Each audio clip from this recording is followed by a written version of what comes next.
Welcome to Dr. Creepen's dungeon.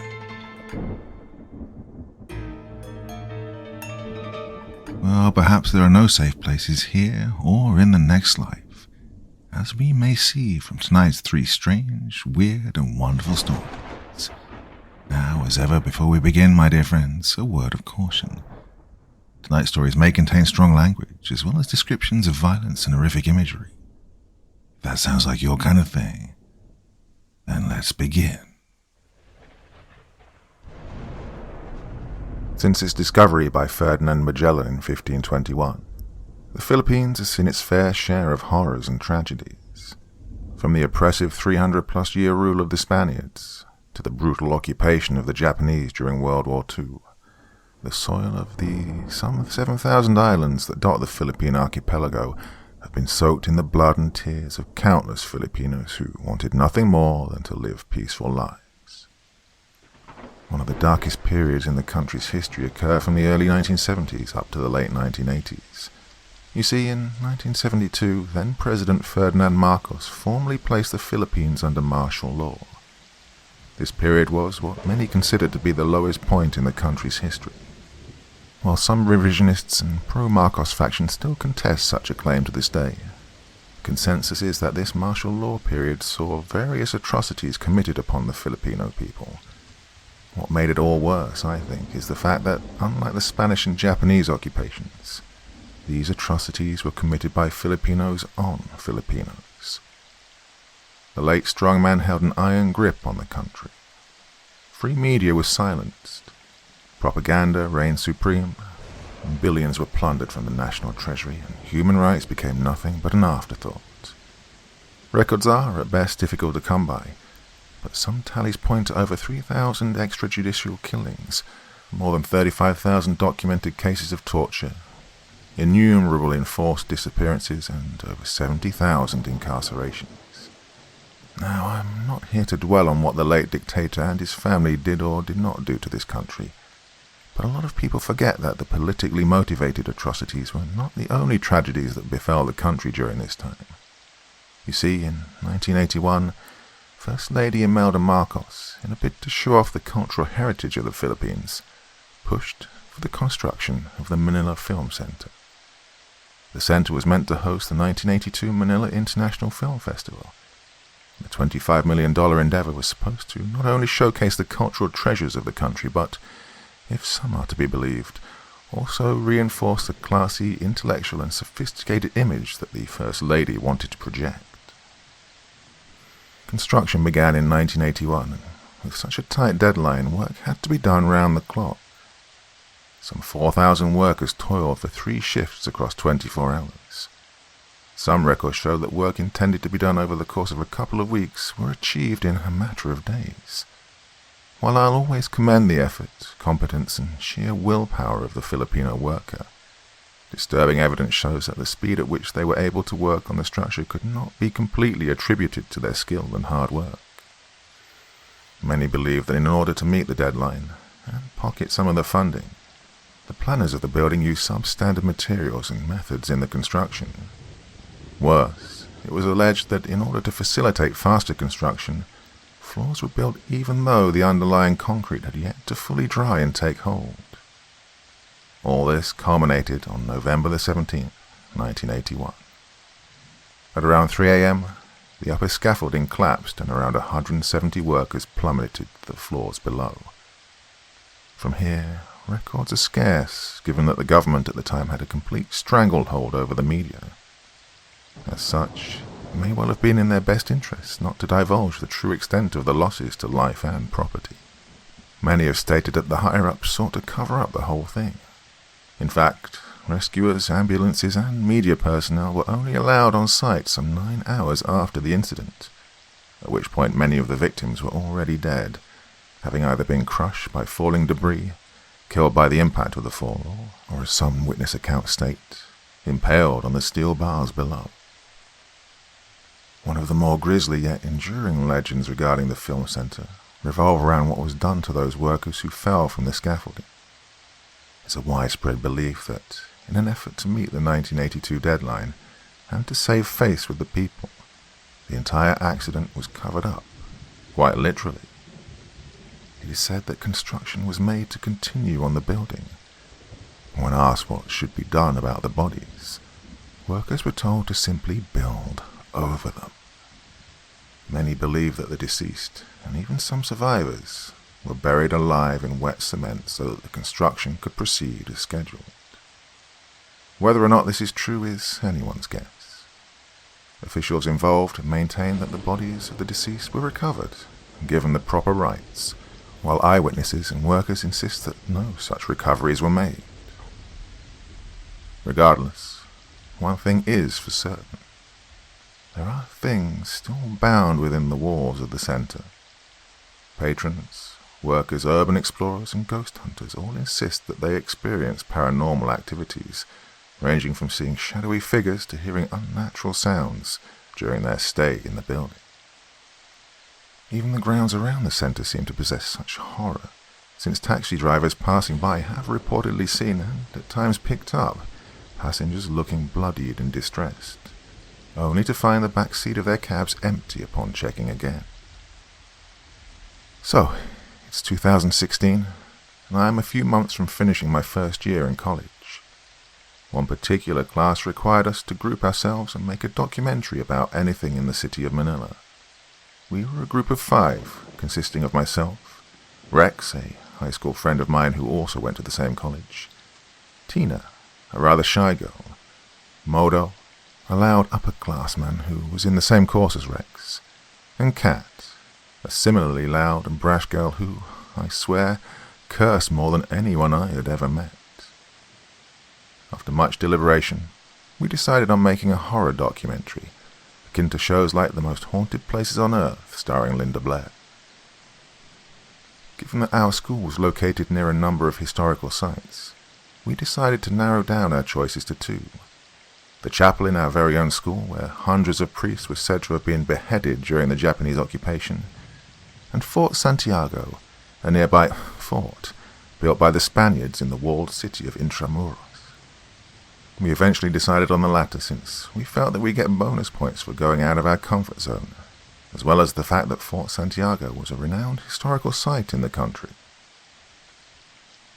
Now, a little backstory might be in order. Fort Santiago was a garrison constructed by the Spaniards during their occupation of the Philippines. It served as a military installation and a prison. In fact, Fort Santiago once held José Rizal, the Philippines' national hero, before he was executed in the nearby Luneta Park. During World War II, it served the Japanese a similar function, and hundreds of both Filipino and American citizens, combatants and otherwise, were said to have been imprisoned, tortured and killed within the walls of the fort. Seems perfect for a history class documentary, no? Well, we thought so.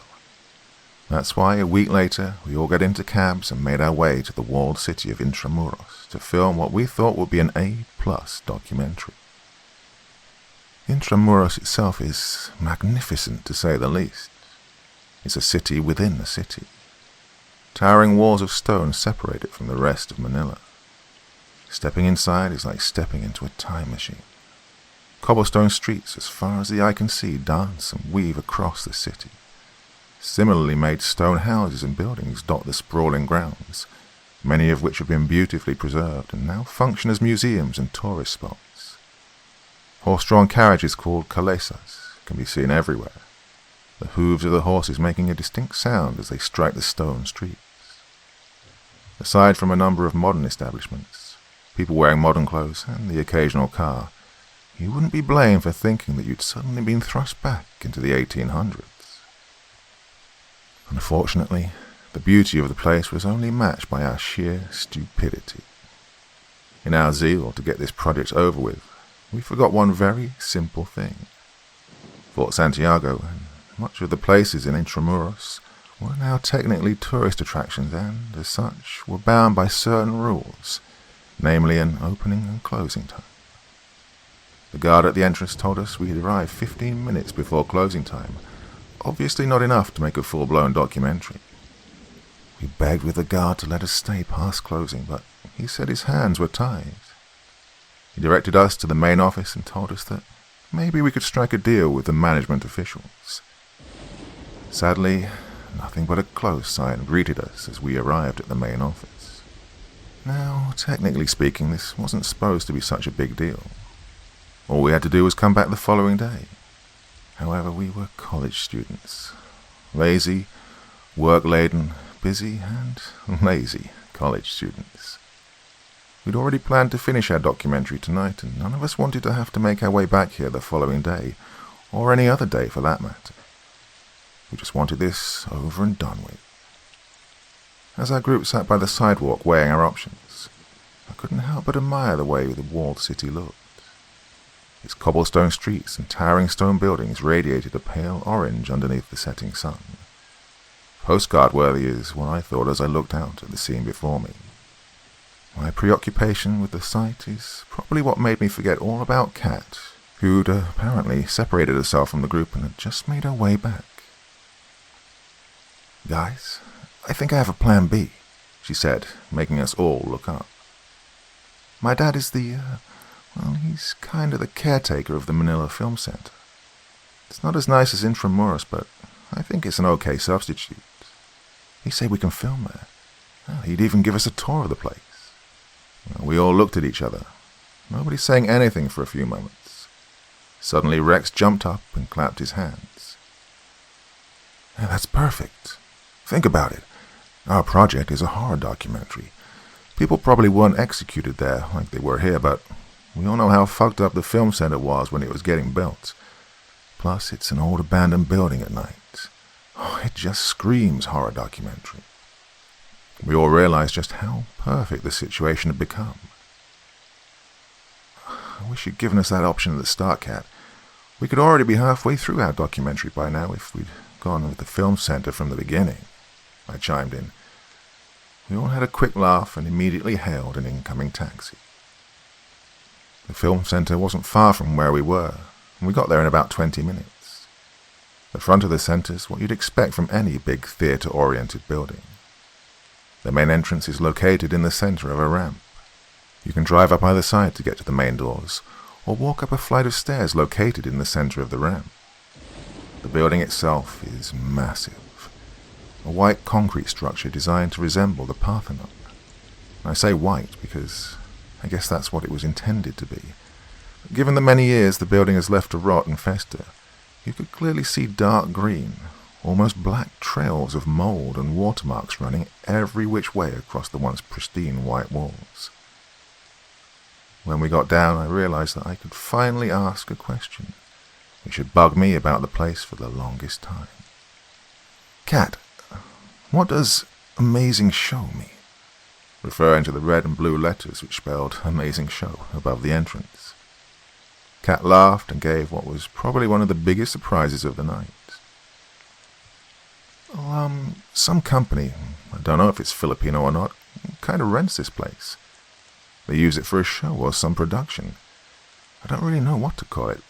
Obviously it's called The Amazing Show, and basically it's a huge theatrical drag show," she said with a laugh. We all looked at her as if she was crazy. She continued, "I'm serious. There's like a troupe of transvestites who regularly hold shows here. You'd be surprised to know that there's actually an audience, mostly aging Asian men, Japanese, Korean, Chinese, who seem to get a kick out of it. Also the occasional Filipinos, who I'm sure are just dirty old men," she said again, laughing. None of us believed her at first, but after a quick Google search, everything she said was verified. The fact that a group of transvestites were routinely holding musical-level theatrical shows for the benefit of dirty old men almost took the mystique out of the place, and we all spent a good 5 minutes outside just laughing at the absurdity of that image.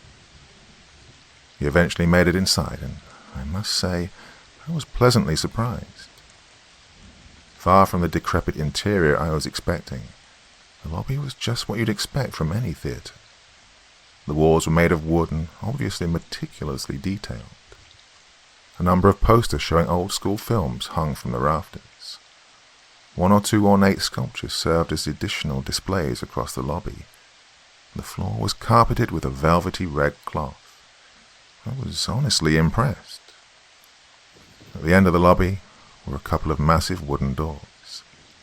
The actual stage and theatre must have been right behind them, together with the transvestites. One thing really bothered me, though. Actually, it was completely unnerving. While the lobby itself was magnificent, the floor above was... I don't know how to describe it, really. So the lobby was basically an atrium, which means that the floors above could see down towards it, and by extension you could more or less see the upper floors from the lobby. And that was what put me off. The amount of effort put into making the lobby look as grand as it did was clearly not put into any other part of the building. From where we were standing, we could clearly see the point where the place transitioned from the grandiosity of the lobby to the complete and utter, well, all I could think of was decay. The upper floors looked completely run down. The walls were a dirty white. Either the paint that once covered them had long since peeled, or they were never painted to begin with. Even from our vantage point, we could see the filth that covered the floors. The ambient light from the lobby cast a weird pale glow on the upper floors, which made it possible to see all the floating dust that was in the air. And the darkness. Clearly there were no functioning lights on those floors, but the darkness was just... well, different. I'd never seen or felt anything like it. Looking into those dark floors and hallways from the safety of the well-lit lobby made a pit form in my stomach. It almost looked solid. This wasn't like the darkness of the night. It was an oppressive kind of darkness, like if you'd locked yourself in a box or a closet. There was absolutely no ambient light up there. Just looking at it made me feel like the darkness was swallowing me whole. My thoughts were interrupted by Kat, who led us up the grand staircase that adorned either side of the lobby into the mezzanine. We were led down a surprisingly lit hallway and ushered into a big room. This room, and the man inside, would turn out to be the second biggest surprise of the night, following the whole transvestite musical thing. It was as if we'd entered a 1930s mob den. It was an ornately decorated room. Wooden walls, carpeted floors, and a wooden table located near the back center of the room. On the walls were various film industry memorabilia, placed in pristine glass cases. The man at the table stood up and walked towards us. He was dressed in an impeccable white suit and looked like one of those Italian gangster stereotypes. We all stood there, not knowing what to do, until Kat met him halfway and gave him a big hug. "Pa, these are my blockmates." That was Kat's dad? Well, when she said he was the caretaker, I assumed he was something along the lines of a security guard making sure that no trespassers made it inside, or that he made sure the place didn't completely fall apart. I was not expecting what looked like a 1900s mob box. The rest of us threw each other confused looks until the man spoke. Well, I won't bore you with what he said, although what he said wasn't boring at all. It's just that he spoke a bit too fast and had an accent that I can't place. He basically told us the history of the place, how he came to manage the property, and a bit about himself. Apparently, he'd been a singer or something in the past, a producer maybe. Something related to music, and that's how he'd found himself in the entertainment business. He pointed us to one of the many LCD screens on the walls, and told us that the band playing in the videos was his old band. In fact, we did recognize him. We recognized Kat as well. Apparently they'd sometimes record songs together. Halfway through his little speech, he offered us a drink, pointing to a minibar which was stocked with what was obviously top-shelf alcohol. Me, being the heavy drinker that I am, almost took him up on his offer, but Rex, who'd known of my drinking habits since high school, gave me a stern look, which basically said, "Don't even try." After a bit more chit-chat, Kat's father stood up, clapped his hands, and said it was high time to start the tour. He mentioned that he wanted to get this over with quickly so he wouldn't miss the show. We all gave him a confused look, until he explained that he'd gotten us free entrance into the amazing show that was going on tonight. Our confusion, however, was quickly replaced by shock. Kat's father took out 2 silver pistols and tucked them each into the holsters he had under his coat. He probably recognized our surprise, but, with a wave of his hand, put it off like it was normal. "We have to carry firearms whenever we do our rounds here. You see, this building is pretty much abandoned, but it's still the government property and it's still being actively managed. We've had problems with people breaking in and stealing shit here. Everything from leftover furniture, scrap metal, copper wires, the film and music props which were left behind. Everything gets taken and sold for scraps. That's why we carry these, so that if we ever encounter trespassers..." He gave a quick laugh which honestly freaked me out more than the gun. Another surprise came in the form of him handing Kat a pistol as well. Again he registered our shop and brushed it off. "Kat's been firing these since she was a kid. She even has a license. Don't worry, you're safe with her," he said with a laugh. Kat chuckled as well. With our minds thoroughly blown and our tour guide armed to the teeth, we made our way out of the office to begin the tour. We made our way out of the mezzanine floor and up the elevators I'd mentioned earlier. When we got to the top, we stopped at that mark. The mark where the light gave way to absolute darkness. I've never been one to cower at the mere lack of light, but even in a group, even with 2 armed individuals escorting us, I was completely unnerved by that darkness. I was trying to manage the knot in my throat and the pit in my stomach when Kat's father turned on an abnormally powerful flashlight which cut a swathe through the darkness. How straight and defined the beam of light was against the darkness only reinforced how deep and how solid the latter actually was. At that point our camera started rolling and Rex, our designated host and narrator, began his introduction. Now, I won't bore you with the entire filming sequence since, admittedly, nothing much happened. Most of it was just clips of dark alleyways and filthy rooms. All the while Rex or Kat's father would narrate or talk about the building's history. Particular things did, however, stand out. I'll try to summarize them thus. We were led into a cavernous room. Needless to say, it was dark with only our lights cutting through the darkness. Kat's father led us to one corner of the room and said, "Stay quiet for a bit. See if you get anything." We did as we were told and stood in a half circle for a minute or so. Rex asked what this was all about, and Kat's father explained. "This is a part of the original top floor which collapsed. They had it patched up so that the roof could be set in place. This very spot used to be one of the gaping holes where the workers plummeted to their deaths. A few floors below us is where a lot of their bodies ended up, many of which were never recovered since the construction crews were ordered to continue with the work. They basically just poured the cement over the bodies, some of which people say were still twitching up to the point that they disappeared beneath the liquid concrete. Actually, that's the spot down there, facing the stage, the first few rows in the left-hand most side." We all gawked at him. Tina seemed to regain her composure first and asked what was probably on all of our minds. "So, the actual theater, where people actually sit for the shows?" Kat's father cut her off with a chuckle. "Yep. Actually, the ghost hunters who came here always say that the area is where most of the ghosts can be felt. Audience members even say they see moving shadows in the corner while the shows are ongoing. Only a few feet of concrete actually separated the audience members seated in that area from what we can assume to be tens, if not hundreds, of bodies sealed away underneath." Rex found this bit of information perfect for our documentary. He had the video directed at the center of our half-circle and started to narrate everything Kat's father had said. Well, I wasn't needed for this portion, so I made my way up to meet with our escorts. Something about that room just seemed off. We were led into another room, this time much smaller than the others.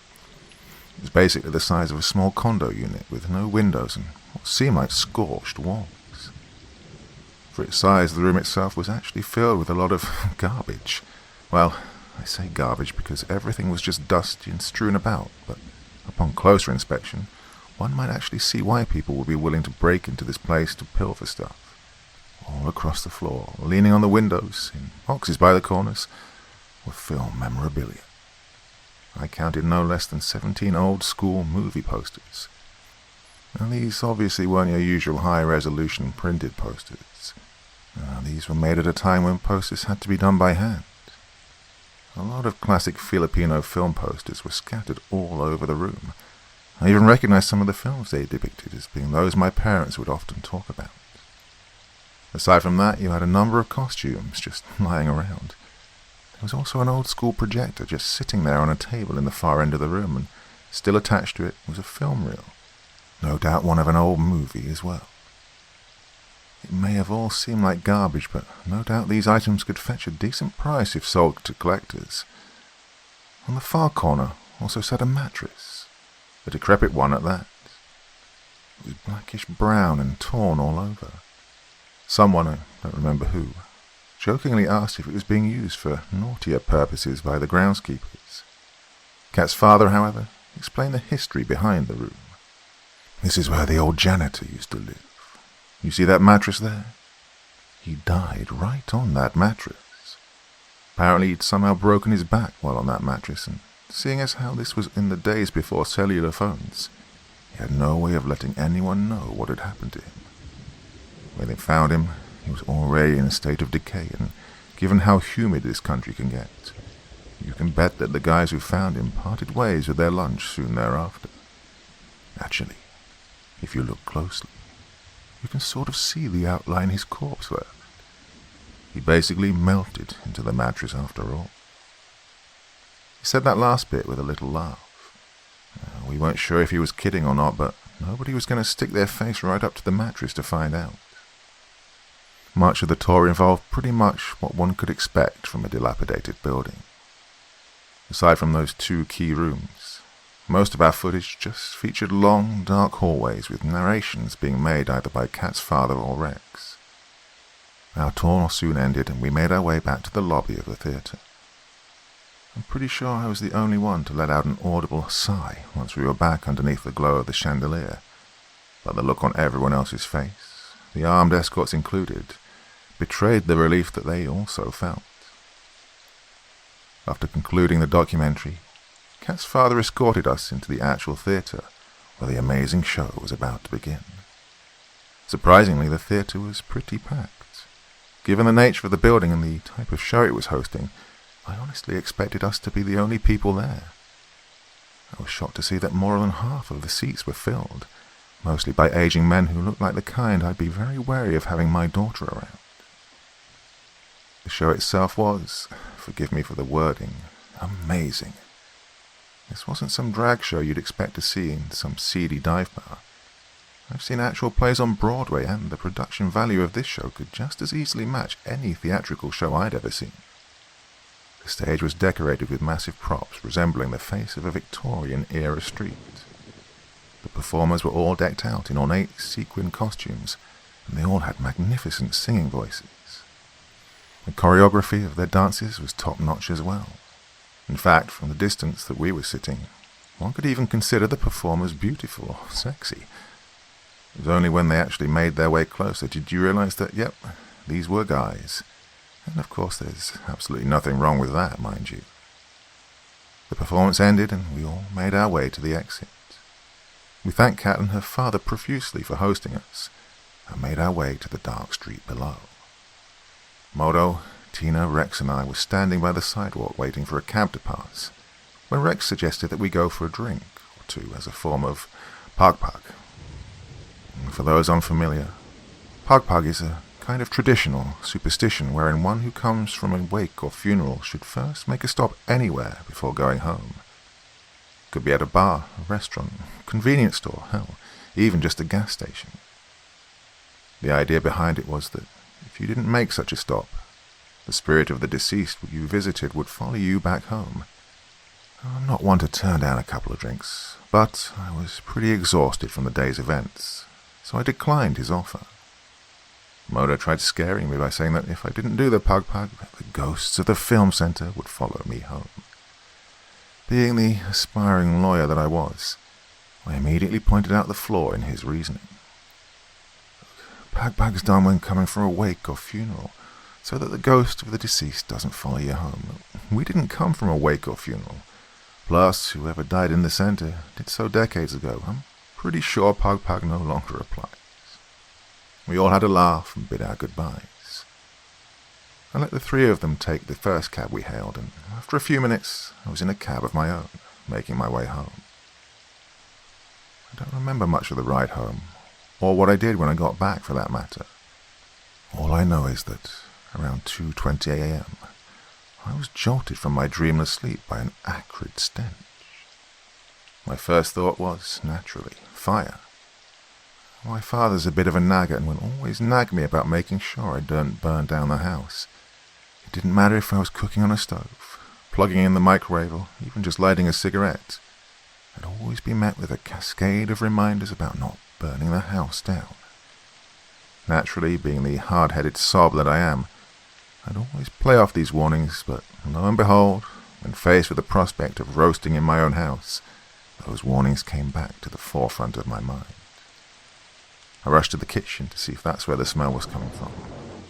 To my surprise, I was met with nothing. Aside from food that had probably been left out for me, no, nothing was burning in the kitchen. All the appliances were unplugged and the gas was off. I immediately checked my smoking area to see if I'd forgotten to stub out one of my cigarettes. Again, nothing. At this point, I was starting to think that it was all in my head. My imagination was running wild after having been woken from my slumber so suddenly. I decided to have a smoke to calm my nerves. The irony of smoking to calm my nerves after having said nerves frayed on end by the prospect of dying in a fire is not lost on me, but hey, what are you going to do? I sat down and lit a Marlboro Red, hoping that the tough yet oh so familiar taste would bring me back to my senses. An overview of the room I was in should be in order. You see, the room itself was not entirely closed off, which is why it was perfect as a smoking area. It was a relatively big room, not a bedroom type, mind you, but large enough to have a table, 2 chairs, a rocking chair, a bunch of old antiques, and its own restroom. In fact, the restroom was what we'd normally allow guests to use. Both ends of the room were also relatively open. The front end was simply closed off from the garage by a gate, a mesh sliding door and curtains. Next to the bathroom was a small staircase, maybe 4 or 5 steps down, which led to the garden through the basement of the house. Now, I know cigarettes are bad for you. Here in my country, all cigarette packs come with grotesque, oftentimes exaggerated photos of the effects of smoking. Open sores, tumours, and various other reminders of what could befall a smoker adorn each and every pack. That being said, I think every smoker will agree with me that sometimes you just have to light one up. The calm that first hit brings you with something just so surreal. The 7 minutes or so each cigarette takes from your life, allegedly, is oftentimes a fair trade for the momentary peace one experiences while huffing and puffing on a cigarette. At the time, it was no different for me. I sat there looking out into the empty night, the cold wind gently blowing through the window. Embers danced around my fingers as halos of smoke slowly plumed upwards. I could have stayed in that moment forever. A point in space and time where I had nothing to worry about. No problems, no burdens, not even thoughts. Just me at peace in the dead of the night. My serendipity, however, was immediately shattered by a fleeting figure I caught in the corner of my eye. Whipping my head to the rear door, I saw someone, or something. It was the dead of night and the lights outside the house were closed, but I could see a figure standing a foot or so away from the rear door. You might ask how I could see it in the dark, but you have to understand that, I don't know how to say this really, but not all darkness is the same. I'm sure you know how it is walking into a dark room and still being able to see figures. There's always ambient light around that makes the darkness, well, a little less dark. Here it was more or less the same. It was dark outside, but the moon was providing a bit of help in illuminating the garden outside. Plus, this figure was dark, and I mean dark. Even without the lights on, I could see the outline of the figure, and it was much darker than the night surrounding it. It was as if someone had embossed a man-shaped figure in a darker shade than the blackness around it. I sat there, transfixed. I don't know how long I held that thing's gaze, and yes, I do mean gaze, because even from the inky darkness outside, I somehow knew it was looking at me. What jolted me from my hypnosis was the ash from my now finished cigarette falling on my lap. I winced at the brief but searing pain in my leg and brushed the ash off. My gaze immediately went back to the outside gate, but it was gone. I rushed out of the room and flipped the switch for the outside lights. I was half expecting the man to still be there, a burglar or something, waiting to break into the house. But the garden was empty. It must have taken me no less than 10 seconds to open the lights and get back to my spot, but the figure, or whatever it was no longer there. There was no way anyone could have fled from sight in that short a time, given the overall layout of the house, but somehow, whatever I'd seen had vanished. Now completely unnerved, I left that room, making sure to lock both the sliding and the mesh door leading to it, and made my way to my room. There I lay in bed, covered up to my nose in my thick weighted blanket. I listened intently for any sound of movement outside. At the time, I thought maybe it could have been someone trying to break in, but given my uncertainty about what I'd seen, and the certainty of safety given that each door and window in this house is heavily padlocked or deadbolted each night, I refrained from waking up my parents. I thought that only when I was sure it was someone outside would I wake them up. At that point, the problem would no longer be mine, but between whoever was outside and the business end of one of my father's many guns. 1 minute turned to 5. 5 turned to 10. 10 turned to 30. And I heard no movement outside. No indication that there was a soul up at this ungodly hour. At some point, I don't know when really, my eyes started to get heavy. Oh, I'm sure you've all experienced slipping into the sweet embrace of sleep, that small gap between consciousness and unconsciousness when you know sleep is about to set in. That small transition from the reality of your room to whatever fantasy may lie behind the lids of your eyes. In that moment you're not really thinking, not really moving, just waiting for the slumber to take hold. I found myself in that position, that almost drunken, hazy feeling of not really knowing what's going on around you and not really caring because any moment now you'd fall asleep. I could feel it. A second or two more and I'd be asleep. The cool air blowing from the air conditioning unit and the snugness offered by my weighted blanket all conspired to bring me closer to sleep. But just as I was about to give in to such comforts, a familiar smell wafted up my nostrils. That horrid, acrid stench that had initially woken me up some hours ago. I'd like to say I bolted from my bed, but I couldn't. I don't know if it was sleep paralysis or something, but I just couldn't move. The stench intensified and I could actually feel some irritation in my nose, something like sand or dust. And then I saw it. Again, out of the corner of my eye, I could see a figure. I couldn't move, but this wouldn't be a problem since the figure carefully, slowly, painfully, made its way to the foot of my bed.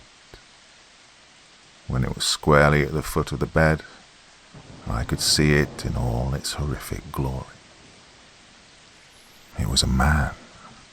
I'd wager maybe 130 to 140 pounds, heavy, standing at maybe 5'7" tall.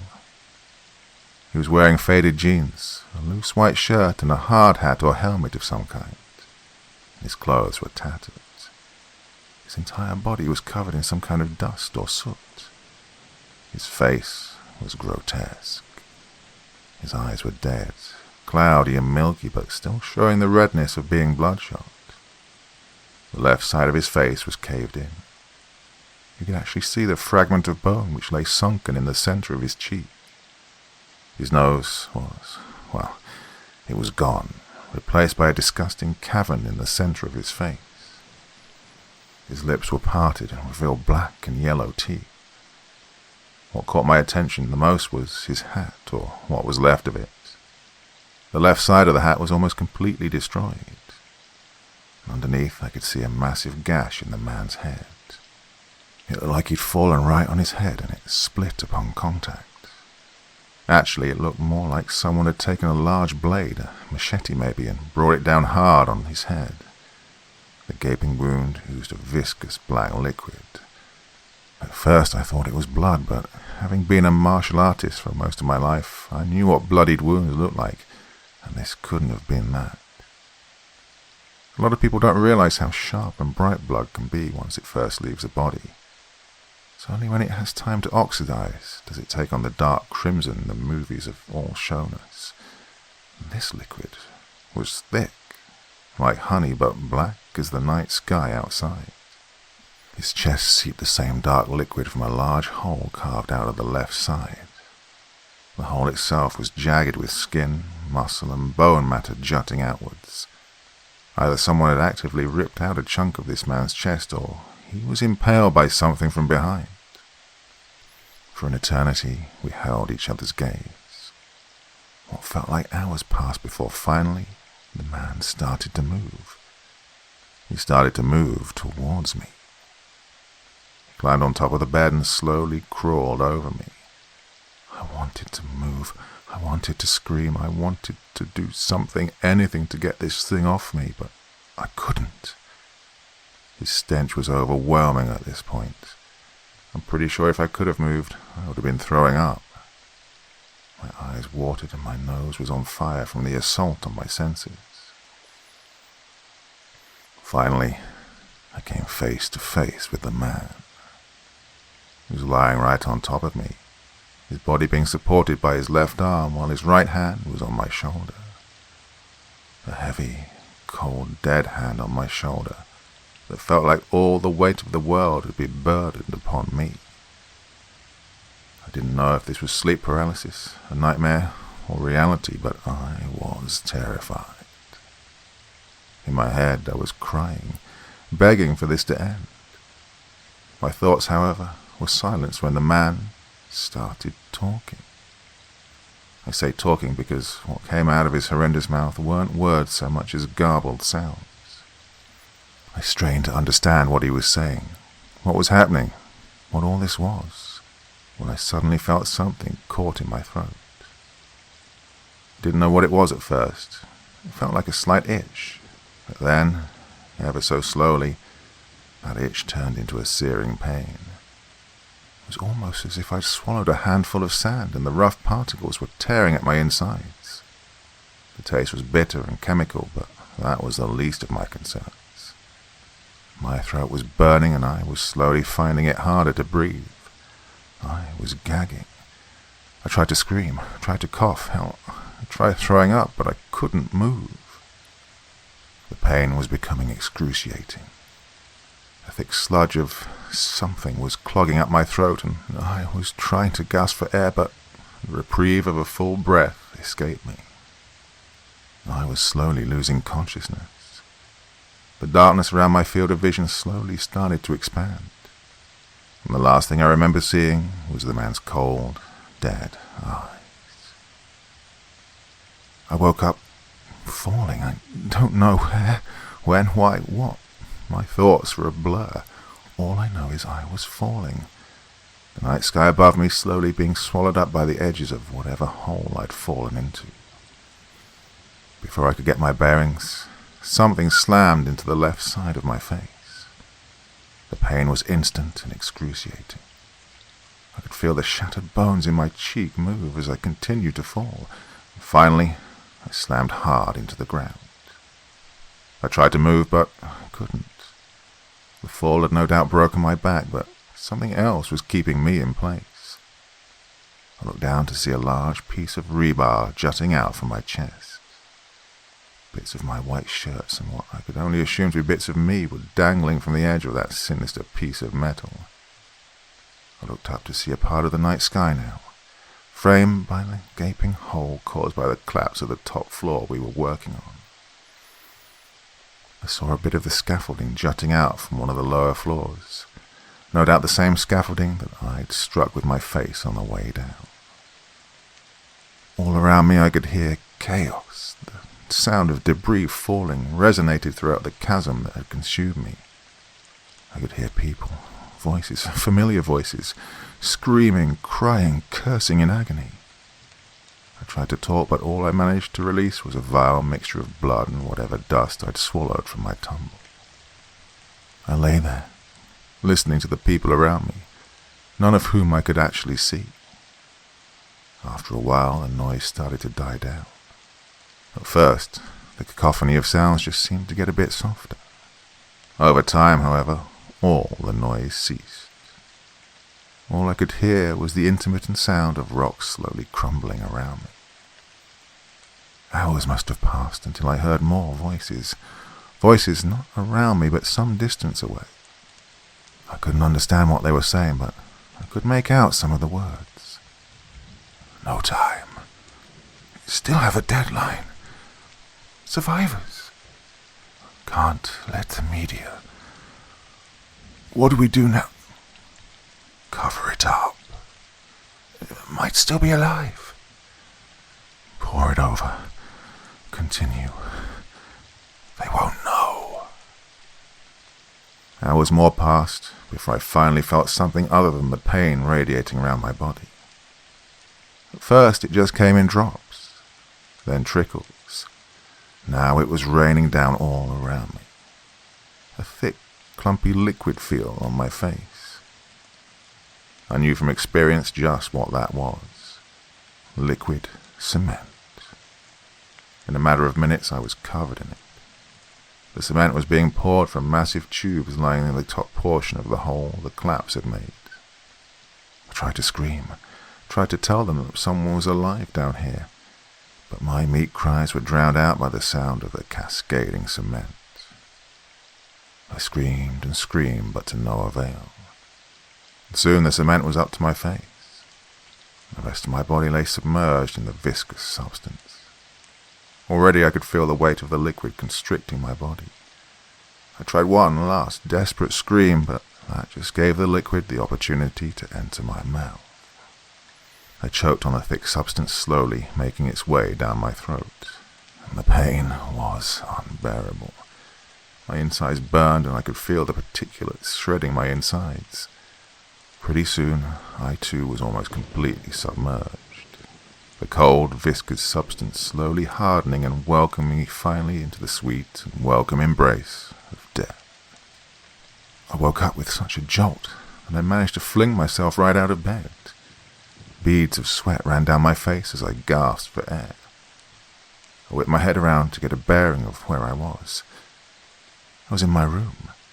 The AC was still blowing and the TV turned on, but with the volume at 0. My nightlight basked me in its yellow glow of security. I lay crumpled on the floor for a good 5 minutes before I gingerly made my way onto my feet. I looked around and saw no scaffolding, no pipes, no rebar, no gaping hole in the sky, and, most importantly, no dead man. I listened outside. Nothing but a couple of chirps from extra early birds, given how upon checking the time it was only 5 a.m. How was it only 5 a.m.? Going through whatever I'd gone through had felt like an eternity. I sat at the foot of my bed trying to rationalize my ordeal. Was it all a dream? Foul portents of things to come, or did what I just go through actually happen? My mind was racing, 1,000 thoughts per second, only matched by what felt like the 1,000 beats per minute my heart was pumping. My head was throbbing, and I made my way to the bathroom to splash my face with cold water. When I looked up at the mirror, I was half expecting to see that dead man's milky eyes looking back at me. But all I saw was my reflection. My confused, exasperated reflection.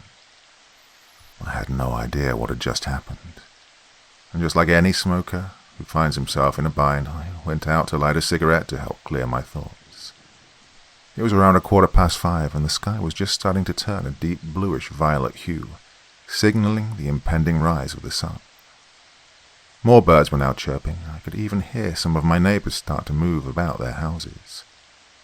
I couldn't wait for the sun to finally rise and wash away the darkness around me and the horrors it had brought with it. I took out another Marlboro Red and put it in my mouth, savoring that very first hit just as I lit the end with a match. I was starting to calm down, basking in the light embers dancing between my fingers and all too familiar wisps of smoke that rose from the end of the stick. Now, most smokers have a particular sense of smell. You do this long enough and your nose just becomes sensitive to particular kinds of smoke, if that even makes sense. Basically, you know what cigarette smoke smells like compared to other types of smoke. You can even tell if someone who's just walked into a room has had a cigarette. Well, there I was, enjoying the sweet, woody aroma of my cigarette. Mind starting to clear up, heart starting to calm down, hands starting to steady. I leaned back into my chair to await the rising sun. Somewhere upstairs I heard a door open. Most likely my mother getting ready to start the day. I was no longer the only soul awake in the house. I felt safe again, secure again. Just as I was about to put out my cigarette, the faint hint of an all too familiar scent wafted up my nose. That sick, acrid, burning smell that not only assaulted my senses, but made my nose itch with whatever particulates it carried. I didn't have time to think, to move, to act, or even to realize what was going on until I felt that familiar, cold, dead hand on my shoulder.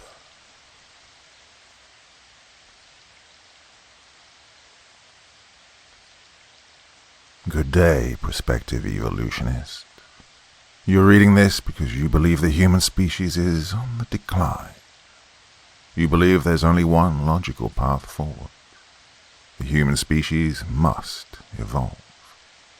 And you believe there's only one way to accomplish such a feat, through technology. The industrial evolutionists have heard your call and share your interest. We've spent years researching this issue and believe we've found a solution, a way forward. If you're interested in learning more, we urge you to follow the directions to this address. Lucas held the flyer between his fingers, skimming it over once again. It contained a bunch of preachy nonsense about the glory of the machines and whatnot. Parts of it didn't make much sense, and the flyer itself looked as if it had been made in Microsoft Word in 5 minutes. Fairly ironic considering it went on and about using technology to its fullest, and reaping the benefits of doing so. Well, to put it lightly, the industrial evolutionist movement was not what he was expecting when he was told he'd be investigating possible cultist activity. He'd gone undercover before and dealt with overzealous religious people, but never a combination of the two. So it was with great uncertainty he agreed to investigate the industrial evolutionists. His boss hadn't told him much, or at least he couldn't remember much. His memory of the assignment's overview was a bit murky. But he was handed the flyer and told it would explain what he needed to know. The flyer had given an overview of the movement's ideals, the proper use of technology, humanity's dependence and continued dependence on machines, and the proposed evolutionary path humanity should take. But little more. He still didn't quite know what he was investigating. He was to be on the lookout for possible cult activity, but nothing about the industrial evolutionists screamed cultist. Sure, they seemed like a bunch of misguided optimists following an unrealistic idea, but the same could be said, whether true or not, about every religion. Still, the idea of posing as an initiative and infiltrating a cult was certainly intriguing. He looked out his car window at the evolutionist's so-called compound. In reality, the commune's place of meeting equated to little more than a run-down warehouse, right smack in the middle of the city's industrial district. The place looked long abandoned. The windows were boarded up with rotting wood. There were cracks in the concrete running up the walls, chips in dulled red paint, and not a single mark identifying the building as the Industrial Evolutionists' meeting area. Well, that raised a few questions right off the bat. Were the followers here illegally, and if so, how long? Of course, it wasn't like he could ask the questions without arousing suspicion. Lucas gazed carefully at the types of people that casually strolled into the warehouse. Men, women, young, old, of all shapes and sizes ducked through the door and out of sight. Most seemed to have an, at best, cautious and, at worst, paranoid look about them. They shifted from foot to foot uncomfortably and consistently glanced over their shoulders, checking to see if they were being watched, which, in all fairness, they were. Lucas counted around 50 people before he stepped out of his car and into the cool night. The breeze nipped at the back of his neck as he checked the time. 11:50. Just about time for the meeting to begin. He pulled his coat up, his hat over his face, and thrust his hands into his pockets as he began to cross the street.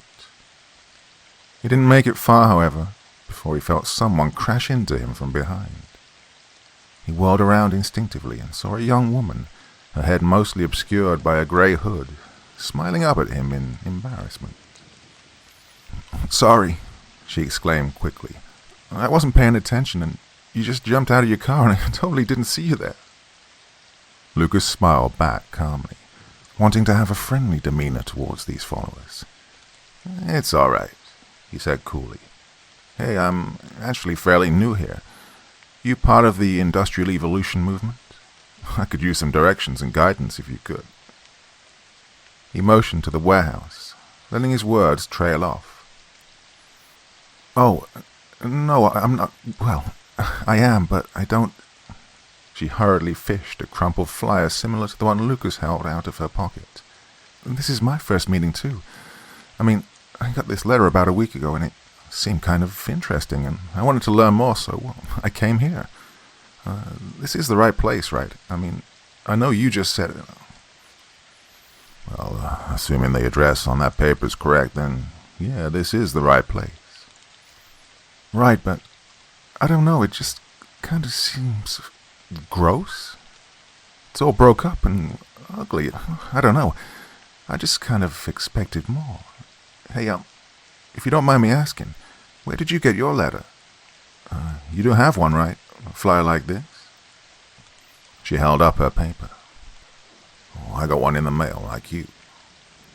In all honesty, Lucas hadn't thought about it, nor had an answer prepared. Hers seemed to work well enough, though. "Oh, you did? Oh, cool. Yeah, weird her. They just know to send you one." Lucas took note of her uneasiness around the subject. "Oh, I'm Alyssa, by the way." She stuck out her hand eagerly, changing the subject. "Me and James," Lucas replied, shaking her hand graciously. "It's getting pretty chilly out here, Alyssa. We should head inside and hope someone else can tell us where to go from there." "Smart," she agreed and followed beside him as he crossed the street. They walked in silence as Lucas thought to himself, "She's a bit enthusiastic, but it seems harmless. If this is the kind of company the Industrial Evolutionists are attracting, then there shouldn't be any real issues." They approached the rusted and faded door to the warehouse. Lucas held the door for Alyssa. She smiled and pretended to curtsy before heading inside. Lucas followed her in, instantly feeling a wave of warm air across his face. He stepped inside, gazing at the 60 or so people around him who chatted among themselves happily about a variety of mundane topics. The room was well lit, attributed to a series of lights overhead, yet there was a hazy fog above the crowd, dimming the lights and insulating the heat. It smelled of coal, smoke, and another odor that Lucas couldn't quite place. Rows of folding chairs had been set up in front of a wooden platform that acted as a stage of sorts. On top of the platform sat a podium and a large rectangular object with a cloth draped over it. Lucas tried to make out any features of the object, but they were obscured by the cloth. The object was around 30 feet long and 20 feet high. The fog around the room seemed to emanate from beneath the cloth. "Ian." Lucas looked around the room and saw Alyssa sitting down, patting a seat next to her. She'd since removed her hood and let her long brown hair flow down her shoulders. Lucas made his way over to her and sat down, deciding it best to try and blend in instead of immediately asking questions to the other followers in the room. A few of the other people had sat down as well, scattered amongst the room, but most stood around in groups. Lucas listened in to some of the nearby conversations. "Oh, who do you think it'll be tonight? I'm going to volunteer, but I doubt Father Mason will select me."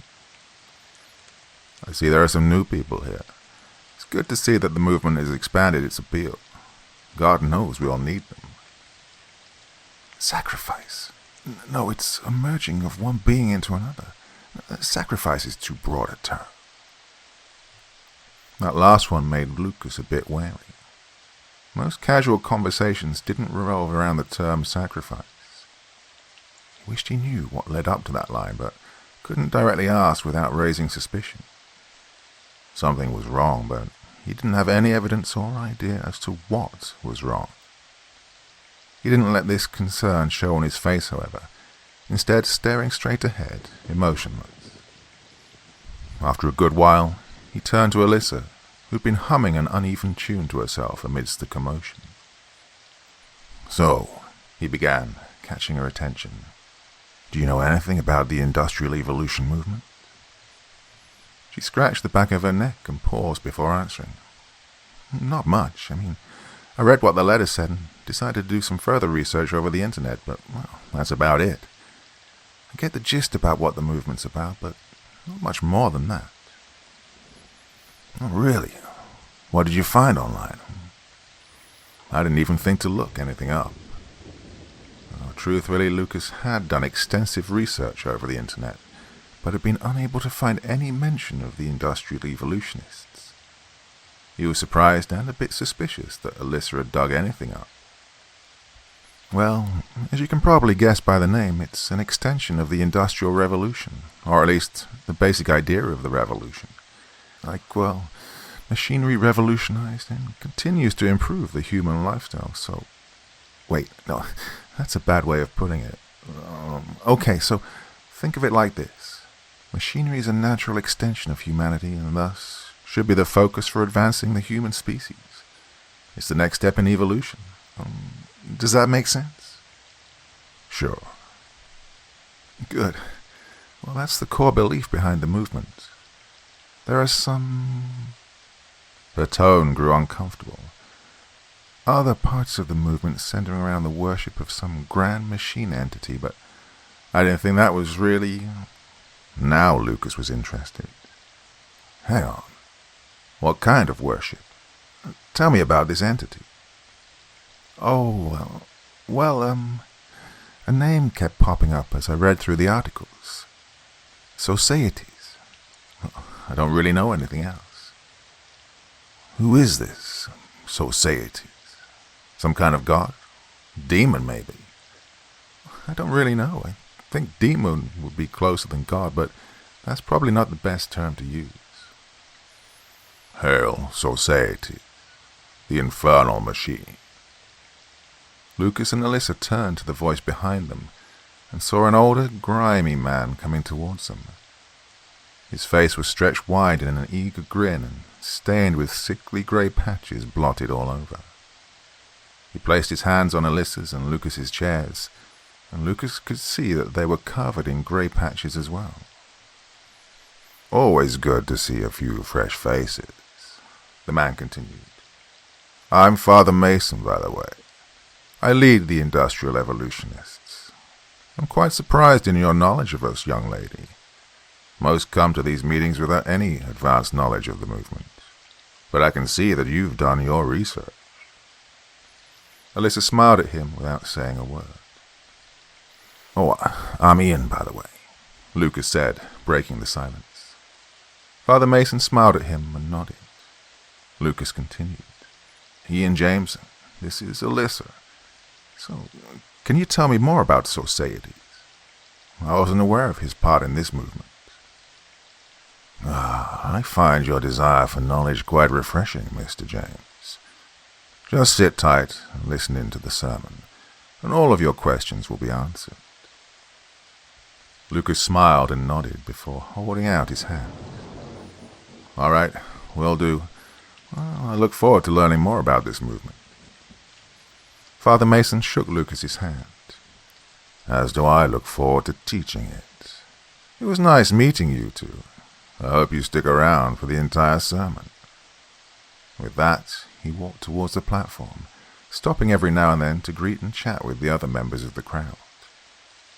Once he finally stepped onto the platform, a wave of urgency swept through the crowd, silencing them as they hurried to find seats. There was very little chatter left by the time Father Mason began to speak. Lucas sat intently, listening with great interest. He could certainly see the cult roots beginning to take form. Good evening, everyone. Father Mason's voice bellowed throughout the warehouse. I'm so glad to see that so many of you are here tonight. There are a few new faces in the crowd as well. That really warms my heart. To see that our little commune is visibly growing, well, it gives an old man hope. But you didn't come here tonight to listen to me ramble. You came here because you're concerned for the future of the human species. There were a few cheers from the crowd. Lucas stayed silent and leaned back in his chair. You're here because no one else has the courage to do what we do. You're here because the governments of the world have turned a blind eye to our plight. Your cries for assistance, your pleas for attention, your worries and concerns have fallen on deaf ears. These other so-called religious movements have turned you away. They've been corrupted by commercialism, idealistic principles, and simple human neglect. We are the last hope for humanity. We do what we must because no one else is able. Cheers sounded throughout the warehouse once again, more enthusiastic than the last. Lucas joined in as well, grinning despite it all. These people were obviously crazy. Taking them down would be no trouble at all. You're all here for a reason, Father Mason continued, pacing around the wooden platform. You have all been chosen by the great Societies to lead humanity in the coming days. None of your appearances here are accidental. Father Mason seemed to glare in Lucas's direction upon uttering that line. Lucas smirked, finding the irony in that statement amusing. He glanced over at Alyssa, expecting to find her cheering and shouting. Instead, she sat quietly, fidgeting with her hands uneasily. Lucas leaned over and whispered in her ear. Are you feeling all right? You look a bit on edge. What? No, I'm just a bit anxious is all. This is all so much to take in at once. We have the tools to forge our destiny, but yet they go unused. They sit in the corner collecting dust only used in the most trivial circumstances. I say no more. Not since the Industrial Revolution has technology changed the lives of so many. In these coming days, I intend to drag humanity to glory, whether they are willing or not. I refuse to let our species suffer because some people were afraid of progress. Father Mason paused, letting the crowd cheer in agreement. Despite having no idea what he was talking about, Lucas stood up and cheered Father Mason on. He enjoyed playing the part of an eager and empty-minded cultist. Societies has given us the instruments of our future and the opportunity to put them to work. We simply provide the fuel to the fire, the manpower necessary to operate such machinery. In a way, we drive our own species forward every time we operate the infernal machine. That is why we are here tonight. To advance the human species, we must run the machine. We must run the Societies machine. That is our purpose. We must feed the machine. We must feed societies. We must let him complete his task.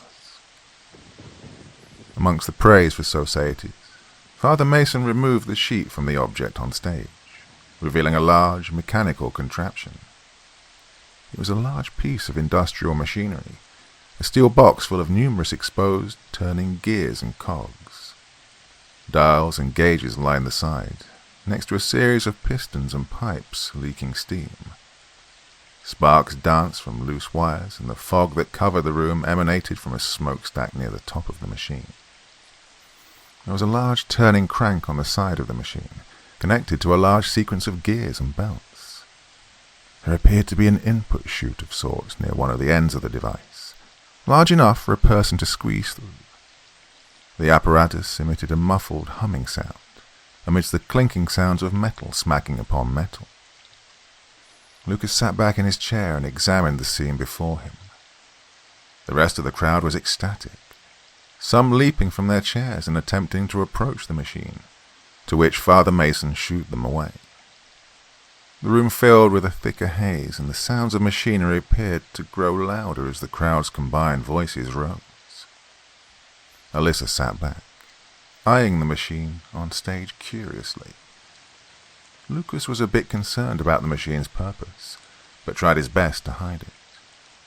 These people were harmless so far, but he worried that he knew the exact purpose of the machinery before him. Despite this, he resolved not to break his cover, no matter what happened next. If these people really were dangerous, then he'd need to play his cards right.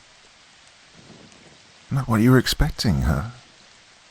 Lucas turned to see Alyssa grinning wryly at him. Ian, I like you. I know you're new to this, but I really think you should leave. Some things are going to happen in the next few minutes that you want no part in. Lucas looked at her quizzically, afraid at what she was getting at. Nonetheless, he had to stay, regardless. Are you kidding? Just when it's getting interesting. No way, I need to know more. Alyssa hesitated, and then shook her head. There are forces at play here beyond you or me. You want no part in their quarrel. Before Lucas could respond, Father Mason began his speech again. And here he is, Societas, the infernal machine. Who among you, my brothers, is worthy of joining him? Who among you wishes to feed the machine? To use your body as a driving force in humanity's evolution?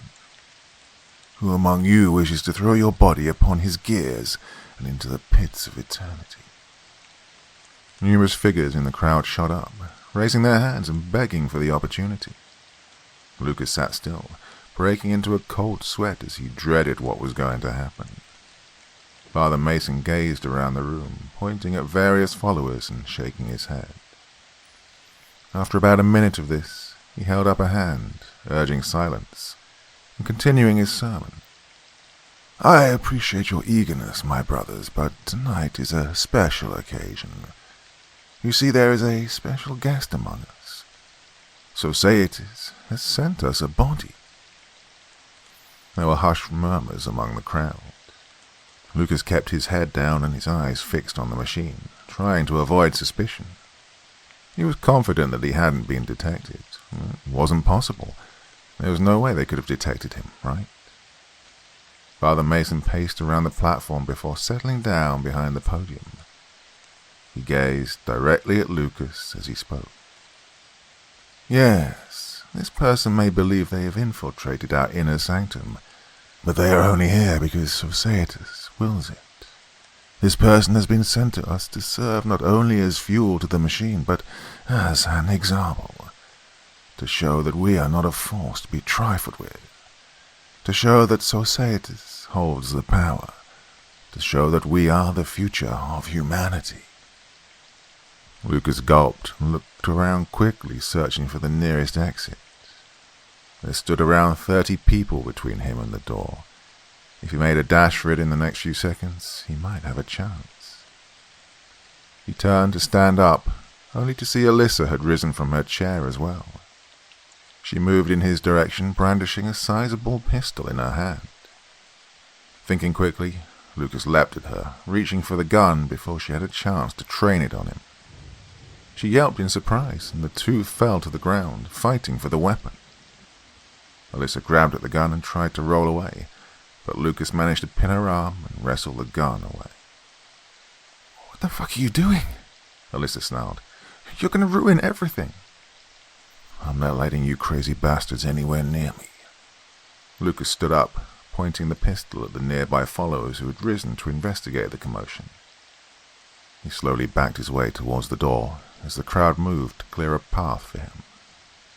Alyssa leapt up and started bolting towards the door. Lucas pointed the pistol in her direction and she stopped, throwing her hands up instinctively. "Oh, no you don't," Lucas shouted. "All of you are just going to stay put while I—" "You idiot," Alyssa shouted, moving towards him. "I'm not with them, I'm—" "Ah, I see Mr. James has already apprehended the suspect." Father Mason's voice gleefully echoed across the walls. "Bring her to me. Bring me the follower of Lud." Lucas lowered his gun in confusion and stepped away. Alyssa darted towards him frantically. "Shoot me, shoot me, shoot me, please. Anything's better than—" she shouted, but Lucas stepped further away, trying to make sense of the situation. The crowd converged on the two, shuffling past Lucas and towards Alyssa. She fought and kicked them away, but was soon overwhelmed by the sheer mass of people before her. She screamed and yelled obscenities at the men and women around her as they dragged her towards Father Mason. Meanwhile, Lucas received praise and pats on the back as those around him thanked him for disarming the Luddite. "Fucking machinists," Alyssa screeched. "You follow a false entity, a box of moving parts. May Lud curse all of you whores. Your machine is nothing more than that. A fucking machine. You achieve nothing but pointless death. You—" 4 followers carried Alyssa by her limbs to Father Mason through the crowd, while the others stood to observe the chaos. Once there, they bound her arms and legs in rope and tied a piece of cloth around her mouth.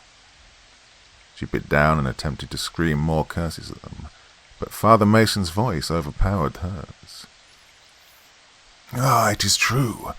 What we have before us is a follower of Lud, a filthy Luddite, come to disrupt our actions and progress. This regressive serves as a reminder that Societas is not without his enemies, those that would impede his purpose. Lud, brother of Societas and the lesser of the two.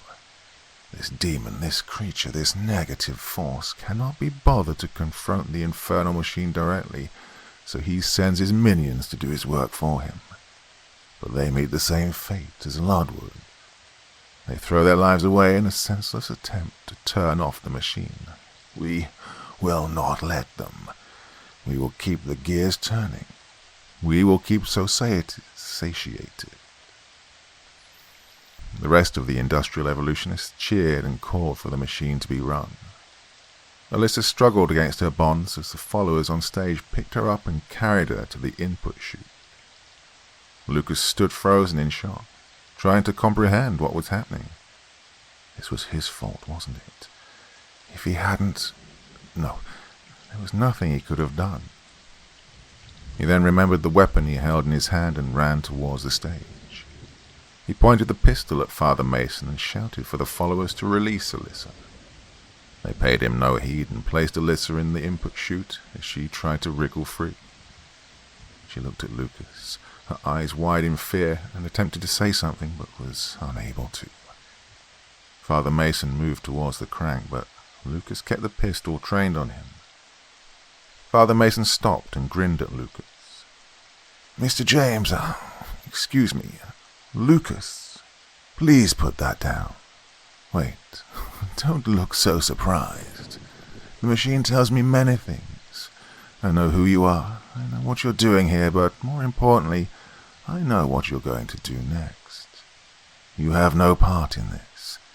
You care not about the war between Societas and Lud. You care not about our group, nor our rivals. You see a group of cultists, and I use that term loosely, about to sacrifice, and I use that term loosely as well, a young woman to a demon machine of sorts. You play the part of the third party, the police, the hero. You wish to save her and put the rest of us behind bars. You're nothing if not noble, Lucas. But what you don't know is how societies works. Take a look at these. He pointed to the grey patches covering his face. These are signs of strain, of wear and tear. They show that Societas uses my body as a vessel for his influence. Signs of possession, if you will. Why are you telling me this? Just remove Alyssa from the machine and... Why? Why? Take a look at your hands, Mr. Lucas. I do find it quite beneficial that we shook hands earlier tonight. It's like the signing of a pact. Lucas kept the pistol trained on Father Mason as he pulled one of his hands closer to his face. He could see the same diseased patches that covered Father Mason's face now covered his hand and arm as well. He lowered the gun and checked his other arm, finding it to be covered in patches as well. He looked at Father Mason helplessly. I don't feel right. Indeed, Lucas had felt a nauseating presence take root within his body. He stumbled and nearly fell before bracing himself against the machine. Alyssa screamed something at him, but it was lost amidst the sudden scraping of metal and turning of gears. Steam hissed and conveyors rattled inside his skull as Lucas tried to gain his bearings. He reached out, trying to pull himself up, and his hands found their way to the crank beside the machine. His vision blurred as smoke, whether real or not, obscured his sight. Turn the crank, Lucas. Run the machine. Father Mason's voice was the only thing Lucas could hear. It was so commanding, so imperative, so crucial that Lucas turned the crank. He had to turn the crank. He had to run the machine. He had to feed society. He had no choice. And Lucas began to turn the crank. The machine roared to life, its gears spinning and its cogs grinding against one another. Steam escaped into the open air, pistons pushed themselves upwards and downwards, and conveyor belts began to roll. There was a muffled screaming coming from inside the machine somewhere, but Lucas ignored it. It was essential that he keep turning the crank. After a few moments, the machine began to produce a different noise. Instead of metal pounding and scraping against metal, he could hear the metal striking a much softer surface and pressing it down with more ease. Something was caught between the cogs as they fought to keep turning. Steam no longer hissed. A new liquid simply dripped from the pipes onto the equipment beneath. A much more revolting smell entered the warehouse. A mix of flesh, coal, and whatever bodily fluids had been squeezed from Alyssa penetrated Lucas's nostrils. He fought off the urge to vomit and focused on turning the crank. The temperature in the entire building increased as the screams of... The temperature in the entire building increased as the screams of agony slowly died off.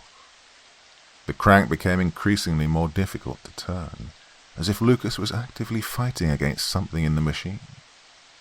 He powered through, feeling blasts of hot air around him as the sweat fell down his face. Blades spun within the machine. Drills bore through flesh and bone, and Lucas hoped Alyssa had expired quickly, lest she feel the machine literally tear her apart. But he could not stop. He knew that, no matter what, he had to finish turning the crank. There was a ding, and a whistle went off. The crank refused to budge, and Lucas released it, crumpling to the floor and clasping his head. Lucas could hear a distant cheering in the background, but focused on the pain inside his head. Despite not turning the crank anymore, the sounds of machinery remained, and grew louder within his mind. He could all but feel the steam flowing through his veins, the pulleys in his arms turning as he fumbled around on the floor, and the teeth of the gears pushing on the inside of his skull. A fire roared in his chest as his body consumed coal and fuel. He wanted it to stop. Oh, he needed it to stop, but God, why wouldn't it stop? He wasn't a machine. He was a person. A person. A person. A person. Do you wish for it to stop, Lucas? Father Mason seemed to read his thoughts. He hadn't realized he'd said those things out loud. He mumbled something under his breath that sounded like a vague yes, but wasn't sure it would be heard over the sounds of the machinery. Step into the machine, Lucas. Father Mason guided him gently. Yes, that was where he needed to go. Into the bigger machine. He was a machine too, right? It made sense to give his parts to the larger machine. It needed to complete its purpose after all. Fuel. Fuel. Fuel. It needed fuel. He was fuel, right? He could already feel the machine inside him. The grey spots on his arms were markings, marking him as a machine. He was defective. He needed to upgrade. He didn't want to be obsolete. He stepped into the chute and waited. Nothing happened. He needed to turn the crank, but he couldn't. A human needed to, and he was no longer human. Easy, Lucas. You'll be with society soon enough. That sounded perfect. Societies would understand him, would shelter him, would cater to his needs. After all, he was a machine too, and they were perfect for one another. I'm impressed, Lucas, Father Mason said as he took his place beside the crank.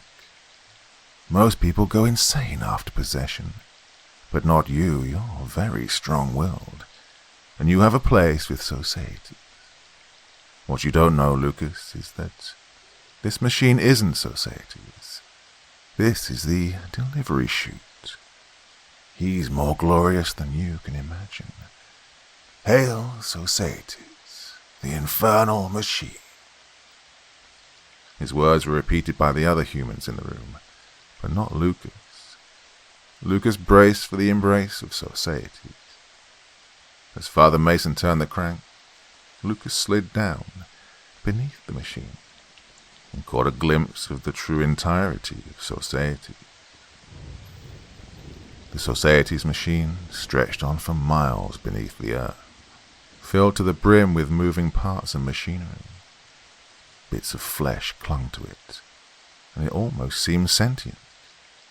It breathed between the gears.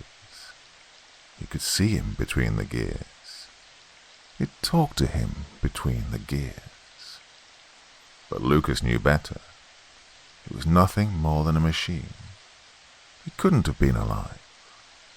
Lucas knew he was important, that he would keep the machine running, ensuring that it fulfilled its purpose, whatever that may be. Before Lucas spent hours being processed through the entirety of the device, he agreed with Father Mason. It was more glorious than he could have imagined.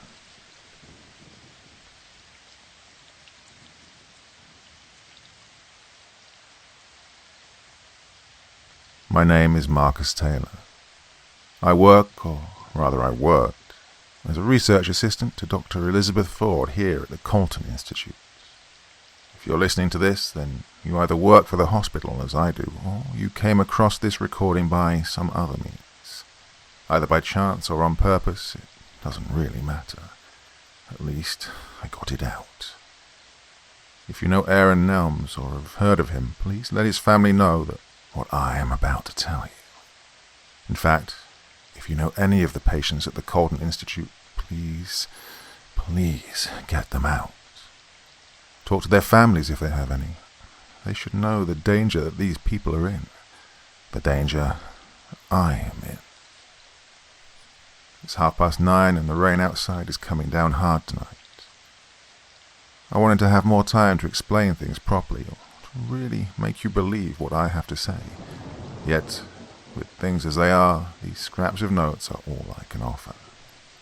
The power will be going out again soon, with the storm moving on. Once that happens, I can't really say if I'll be able to get more than this out, so this message will have to do. I've locked myself in one of the empty office rooms. I pushed some of the furniture by the door as a makeshift barrier. If I'm wrong, then everything should be fine for me by morning. However, I can hear something down the hall that makes me think I'm far from wrong. I don't exactly know what it is in the hall right now. Could be just another person.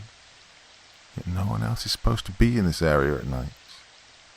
It's true, it could just be one of the doctors coming into the office late. Yet it's not likely in this weather. Not to mention, the sound of movement is off. It's like there's only one person out there, but it sounds like movement from far too many sets of legs. Too many footfalls and much too quickly.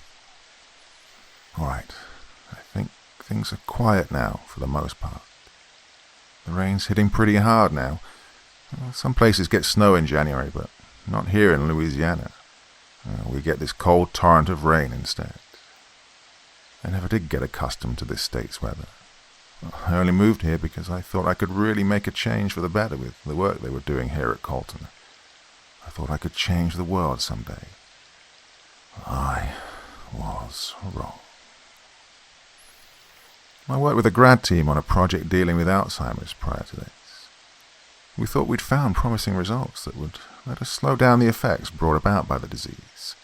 Well, it wasn't a cure, but something that could buy time for someone suffering from it. Here at the Colton Institute, I was advised they were working on something even more profoundly progressive. Something even better than a cure to stop the process. There was talk of a method that was able to actually reverse the effects, even in people that were on the final spirals of the illness. Well, that sounded nearly impossible to me at first, but I was definitely interested in the prospect of being involved with such possibly groundbreaking research. Thus, I pushed and fought for the right contacts and security clearances to make myself available for a chance at the job. The Colton Institute is a privately run medical research facility that lived off government contract money. Well, eventually I greased the right wheels and showed enough talent to get a shot at the job, which I obviously got. God, what a mistake that was. If I'd known then what I do now, I would have probably given up on life itself. I've worked here for the past 2 years and generally enjoyed that time in strides. I was able to learn more in that time than all of my previous academic or professional pursuits. It was only in the past few months, however, that I became privy to the more drastic research being conducted under the building. If you don't know anything about Louisiana, then only half of that might seem odd.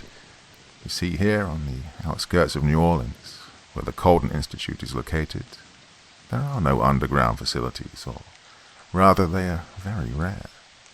The soil's too damp and the water table too high to actually make a basement or anything like it a feasible design.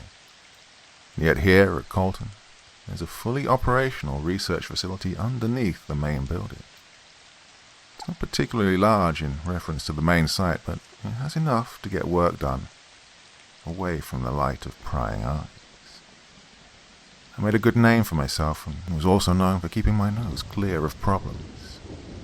This bought me a golden ticket, so to say, with Dr. Ford, who ran the lower facility.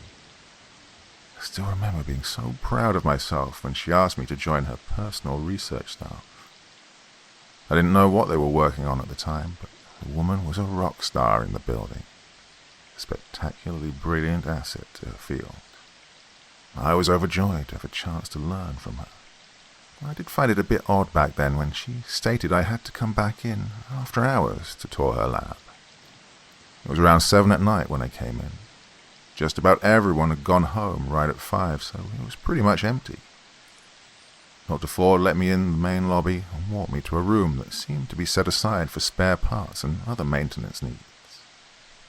Near the back of the room stood a large walk-in storage container It had 3 locks on the front, one of which was a fingerprint reader. I watched as she provided all the needed security measures asked to clear the door. I was rather impressed by the whole thing, to be honest. I felt like I was more important simply by just being asked to walk through a door with such fancy mechanics. I was a smiling idiot. As I followed the doctor through the container door, I was at once surprised to see we were heading towards a stairwell, and a deep one at that. Again, this is not a common option here in New Orleans at all, where even the dead are entombed above ground. We descended the stairs to her lab, and I was amazed by what she had down there. On one side of the room was a set of 3 operating tables along with 2 very advanced micro-MRI machines. A various assortment of surgical tools dotted the area ready to be used. There was also a set of flat-screen monitors set up as a monitoring station as well. From here, Dr. Ford could see the entire above-ground facility, as well as out into the parking lot. I never asked about it at the time, but I think there were even cameras set up at some residences as well. Now I'm under the impression they were set up without the knowledge of anyone living in those homes, almost like she was checking up on release projects. Good God, her projects. Well, I told you the Colton Institute was gearing up for advanced medical breakthroughs in Alzheimer's, but that was just the soft cover for everything else.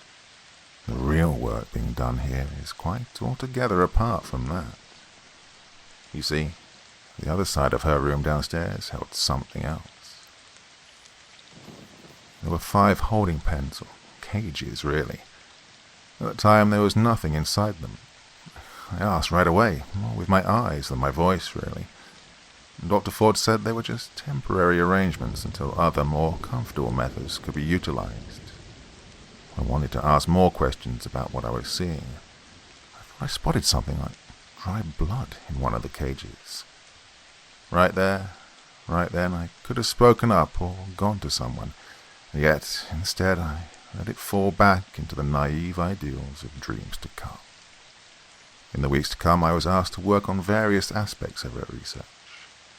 The other members of her staff were welcoming and kind in all regards, and yet somehow they all seemed to be keeping their collective distance from me in some way. I couldn't pin it down at the time, but there was definitely something there under the surface of it all. Still, I kept on with my work as if nothing was wrong. Initially, I was only going over progress reports of patients that were undergoing special treatment from Dr. Ford's advanced therapy process. From what I was putting together, some of the patients were doing remarkably well. One, in particular, a woman named Cara Holmes, had even seemed to be a prominent case for possible full regression. I'd never seen any work being done on these patients up to that point. Then, 2 weeks ago, we had some sort of accident. Matthew, one of the other members of Ford's staff, was badly hurt. From what I was told, he was in a car wreck on the way to work and was injured quite badly. I'd never met him, but was advised he worked late shifts for Ford. This unexpected accident left her short-handed. As such, Dr. Ford wanted to bring me closer to direct work with the procedure she was conducting that night. She said that this was earlier than she was expecting to bring me to this stage, and I wasn't sure what to expect, but I was more than a little excited to be closer to the action, as it were. As I went down the same set of stairs again, I could feel this rush of hot, fetid air rolling over me. There was a loud set of clicking noises as I got to the bottom. When I walked into that research room, I nearly threw up right away. I was not ready for that sight on the floor. Dr. Ford yelled at me to run over and help one of the other staff members. He was trying to get a harness of some sort clasped onto his man on the floor. The man, he was a mess. His arms and legs were bent backward into a mockery of the human form. His neck bulged at the base with violent force. It looked like something was about to burst out of him. His face was a mass of reddish flesh with dark veins showing prominently. His open beard seemed singed and curled in some spots, And the heat. Good Lord, the heat. The closer I got to the man, the more I could feel the air heat up. It was like every bit of the man was emanating a deep heat from within. And the staff member with the restraints in hand, John, looked at me to help. I did what I could, but damn if that whole scene didn't have me shaking. Eventually he got the heated, contorted man into one of the holding cages. John went to shut the door of the holding cage. As he did, one of the odd limbs of the patient shot out with terrible force and grabbed onto his arm. The patient let out a gurgled slog of spit and thick mucus, all over John's uniform. He let out a scream as the patient seemingly crushed his wrist. He pushed with all his weight and slammed the door closed on the man's arm. I was too scared to do anything but watch. John slammed the door over and over, and the ugly extremity latched onto him. Finally it let go and slunk back into the confines of the cage, all the while spitting out wet, stinking clots of vile fluid onto the floor. John locked the door with multiple mechanisms to ensure the patient would not get out. Even so, he backed away quickly as to not risk another attack. After seeing this event and how mangled John's arm was, I quickly began to doubt the nature of the car accident I was fed earlier. Somehow it seemed much more plausible that this patient was the cause of whatever damage befell Matthew. Minutes later, Dr. Ford took me into her upstairs office to talk as John went to patch himself up. She tried her best to calm me down with rational, logical explanations for everything. And to her credit, it was working, but only on the surface. She explained to me that the man in confinement below was a special case, and they were tasked with trying to help him out of his delusions brought about by various defects in his brain. His odd appearance was due to the unfortunate side effects of previous treatments at another facility. At some level, past her calm demeanor and educated poise, I could feel the insulting amount of crap she was shoveling at me. Yet, again, I just sat there and smiled as I ate it up. Everything about that room downstairs screamed at my conscience. She seemed happy with my perceived obedience and told me that we would do our best to help everyone here. All the while she was talking, all I could think about was that grotesque thing spilling onto the floor below us. I drove home that night trying to understand what I was supposed to do. What did I actually see down there? It was just a sick old man, I told myself. I tried to keep it together in my head. I had, after all, seen deeply disturbed patients at other facilities before. Nothing like what I'd seen that night, of course. I went to bed that night, staring at the television, trying to tell myself that it was nothing. It was just a sick old man, nothing else. I tried to keep that lie strong. It worked for a few days, but it wasn't meant to last. Dr. Ford had me working more and more in her lower lab after that. Every day I went down those stairs, I felt horrible. Each step down closer and closer to that man in the cage. He seemed to have become more and more docile each time, yet that made him even worse somehow. The bulge in his neck had become more of a strange depression under his skin. It glowed slightly with a dim yellow light. His arms and legs were still set in their ugly, disjointed orientation. And it never got better to look at, these faulted things. I'd helped John take a blood test from the man at times, and at others trying to get him to talk to us. He never did say anything aside from those nasty gurgles. And then, one day, he was just gone. John told me he'd been moved to somewhere more secure. I didn't question it, as I was relieved to be apart from that nightmare. John didn't seem to care one way or another. Oh, John. Something about him didn't sit right with me either. He was a research assistant for Dr. Ford, like me, and yet he looked like he was built for war and ready for it at all times. I don't just mean he worked out a lot. It was something in his mannerism, the look in his eyes, or the way he moved. If I didn't know better, I'd say the man was hired more for muscle than science. Now, this is just speculation on my part, but I'm confident that John is current or prior military of some sort. I guess speculation doesn't matter now, though. Not at this point. 2 days ago, I was asked to evaluate the status of a new patient who was being admitted. Dr. Ford said she wanted me to observe the man to see how severe his condition was. I'll be using a quiz to try and get analytical data to use for my research. Just a bit past noon on Tuesday, this gentleman arrived into processing. He was restrained and confined to a room in the upper facility at once. I asked about the restraints and was advised he was being very cooperative, but it was a simple preventative measure. Seemingly, the man in question had been experiencing hallucinations that caused him to have violent outbursts. This man's name was Aaron Nelms. This man is the reason I can no longer take part in the work being done here at the Colton Institute. His treatment, his medicine, as the good doctor called it, is what might be moving around in the halls tonight. I went to see Aaron to interview him and gather notes for the trials to come. Dr. Ford had provided me with a set of questions she wanted me to go through with him. I was put off by the idea of talking to him on account of the possible outburst, but he was unable to move past his bed, not to mention that his arms were strapped down. I walked into the room and took a seat at a table. I was only about 5 feet from the gentleman. He looked at me with tired eyes and sighed as I sat down.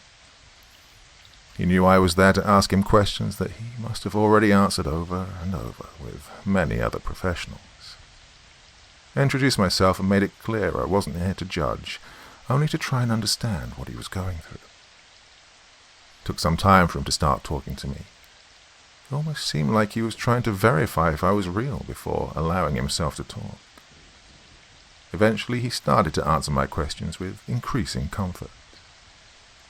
The starting questions were all very basic. What was his name? Who were his parents? How old was he? I then started to probe deeper into his issues to see what the extent of his hallucinations might be. Aaron looked at me with an almost fearful expression, like the concept of talking about them would bring them upon us. I directly asked him what he would see when they came.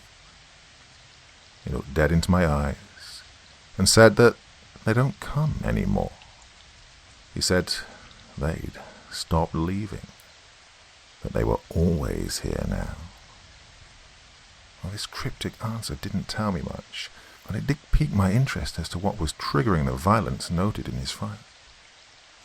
I wanted to go a bit off the notes and ask him more about his personal life, his family, work, ambitions.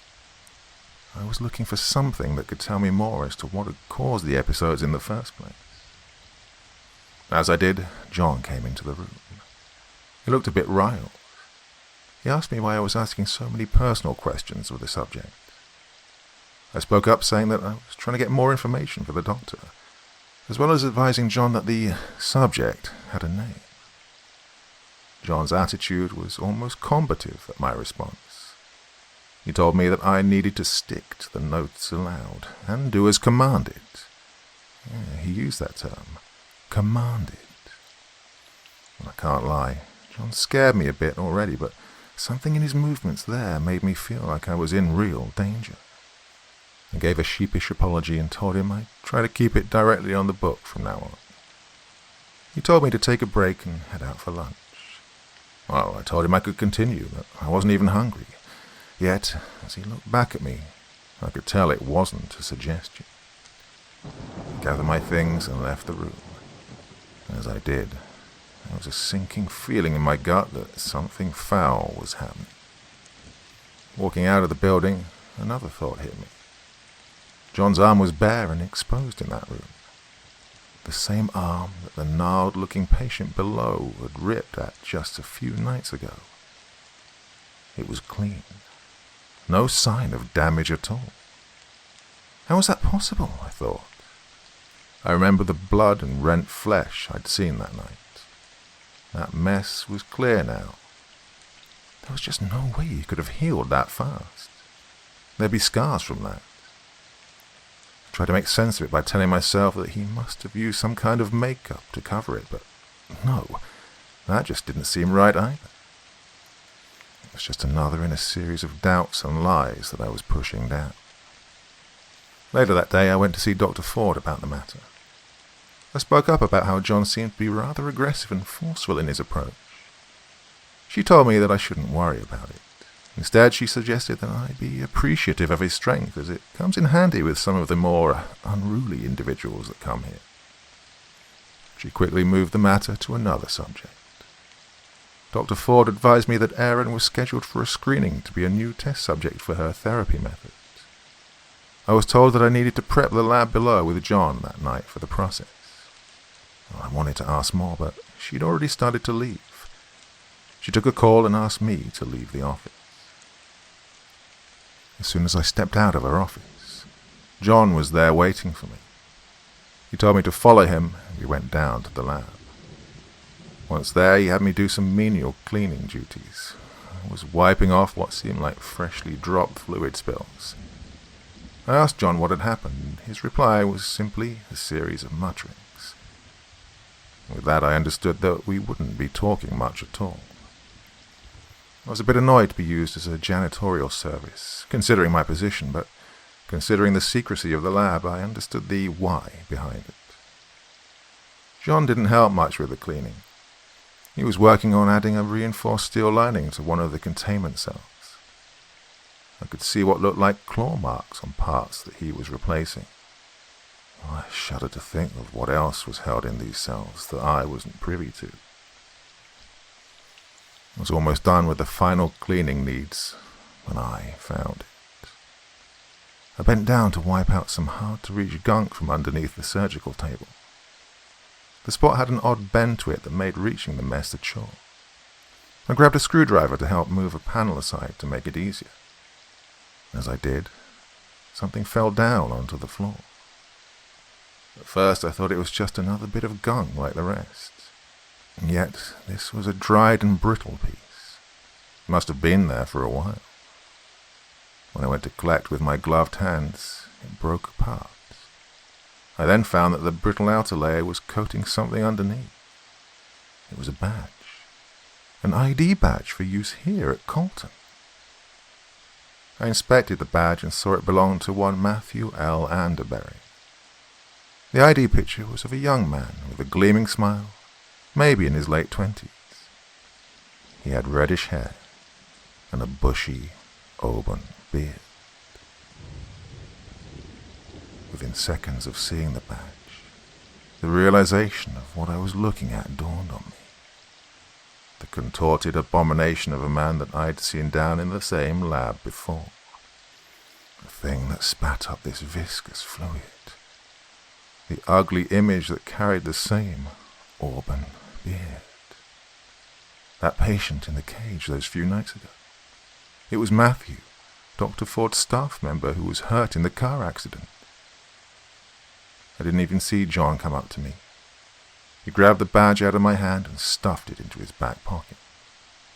He looked at me like he was considering if he should do something, say something. Instead, he just told me to go back upstairs and wait for him by Aaron's room. I did as he asked, and nearly as soon as I'd made it outside of the security doors, I sank against a wall and fell apart for a moment. I was nearly certain there was something wrong going on, something foul. And now I knew it. Matthew certainly looked like he might have been in a car wreck. But was that before or after they decided he needed to be part of Dr. Ford's treatment work?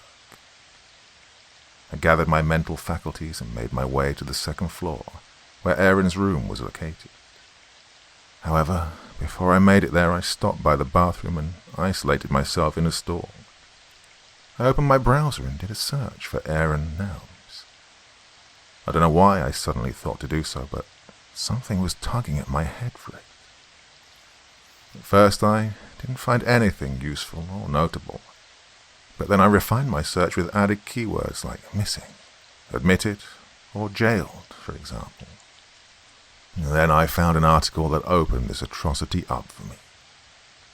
The article spoke about a project in Africa where a group of research scientists had been working on a rare plant specimen.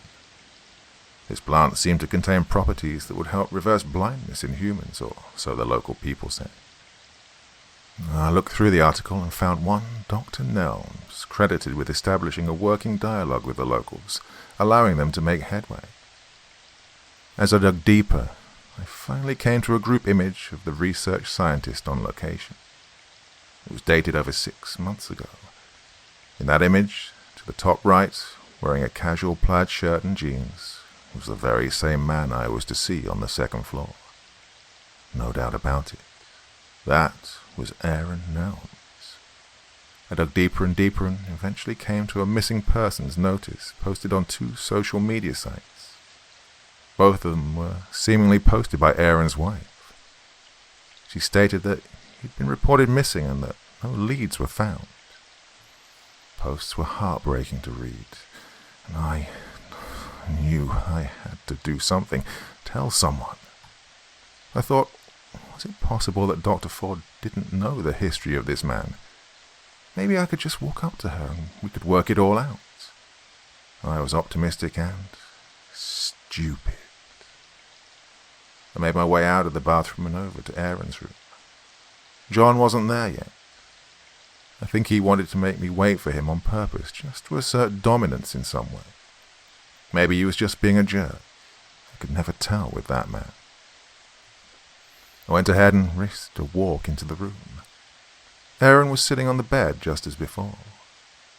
He was looking at the wall with a scowl on his face. He didn't even seem to register my approach. I was about to say hello when he started to speak. He wasn't talking to me, however. He was speaking to the wall. Aaron was telling something there that he can't help anymore. He said that no matter what, he can't let his family get touched by it. Well, I assumed the man was having one of his hallucinations. I interjected his conversation by asking, "Who are you talking to?" He turned to face me and I could see there were tears in his eyes. He said it did not matter. It wasn't a who but a what, and that I surely did not want to know. I was bursting inside to ask him about what I'd found, to see if he was indeed the same Reacher whose wife is lovingly searching for him. I went to open my mouth, but he put a finger up to silence me. "It does not matter," he told me. He told me that I was there to get him ready for the poison. He told me that the thing on the walls already told him what was going to happen. I asked what the thing on the walls was. He just shook his head, saying that I wasn't there yet. I wasn't built right to see it. I then asked him about the poison, what he meant by that. He replied that the treatment was more than I could see. He said that Dr. Ford was making sure it pulled all the good parts of her mind away from the bad. It was a caustic venom she was milking from the wall things. I had no idea what he was talking about, and quite honestly, he was playing the part of a lunatic quite well. Aaron looked at me and smiled. He said that the thing she calls John is coming and I should get ready. He told me that Dr. Ford hit it again and it's in a bad mood. Just then, John came through the door and he did have an angry look about him. I pulled back to a corner of the room as he walked in. John simply told Aaron to stand up. Even as he said it, he pulled the man from the bed with one arm and manhandled him. He was checking for something on his back. Seemingly finding whatever his target was, he took a syringe from his pocket and injected Aaron with it. Aaron made no sign he was in pain, or that he was even totally there with us. John dropped the man and turned to leave. He threw the syringe on the ground and told me to clean it up. He had an ugly sneer as he did. Walking out the door, he told me to finish up my reports and be back by 8 to start the process. I spent the rest of the day with mixed feelings of fear, anger, and confusion rolling around my head. As the time came, I made my way down to the underground lab for the last time. John was waiting for me at the entrance. He unlocked the door without saying a word, and we went down together. Making our way down the stairs, I could smell a faint stink in the air, something I wasn't familiar with. It had hints of feces or stronger bitterness to it. Whatever it was, the scent was building by the moment. Dr. Ford was by some of the monitors below with her scrubs on. I was already wearing a set in preparation as well. John had a pair on too, but he seemed bulky and heavy. I was sure he was wearing something hard underneath. Finally, down there on the surgical table was Aaron himself. He was awake but seemed quite apart from the situation going on around him. He was making small movements with his lips like he was whispering something. I followed his eyes and he was staring at a far right wall. As I did, just for the faintest of moments, I swore I could see something there. I blinked and looked again. Nothing. I let that moment fall away. It's just me being tired, seeing things in the shadows. Looking back at Aaron, he was still looking at the wall, yet with his right eye still in place, his left rolled around and looked at me. I didn't know what the hell was going on, and I asked Dr. Ford as to the man's ocular strangeness. She just laughed and said that I worried too much about the little things. She said that tonight I would be part of the bigger picture. I think I understand what she meant now, but I hope to God I am wrong. I asked her just what we would be doing to, or rather for, Aaron. She told me to stop using his name, as it's not allowed down here. She said to refer to him as C213. I was taken aback by her nonchalant tone. She told me to check the restraints and prepare to document the process. I did so and felt horrible right away. These restraints she had on him, they were biting into the flesh of the man. They felt far too tight, and when I voiced as much, John told me to shut up. Moments later, the process started. Dr. Ford used no less than 11 syringes filled with various concoctions to begin with. These were all injected into Aaron's neck. He again made no motion as she did so. Dr. Ford started to speak, mostly for the record. She said the patient who suffered from multiple hallucinations and various mental issues would be receiving a level 3 application of the HG solution. She stated it was a modified formula that would help to further the separation of healthy brain segments from the failing ones. She added that the growth supplement would be tested in this trial, as well as to verify if the removed sections could be repaired by the body itself. For a moment, I was brought back into the young, happy researcher I wanted to be. Once again, I thought to myself about all the good that we could do if she was right about her work. Yes, for just a moment, I let the ideas of everything I'd known up to this point fall aside as my reason for coming surfaced again. Yet that was not to last for long.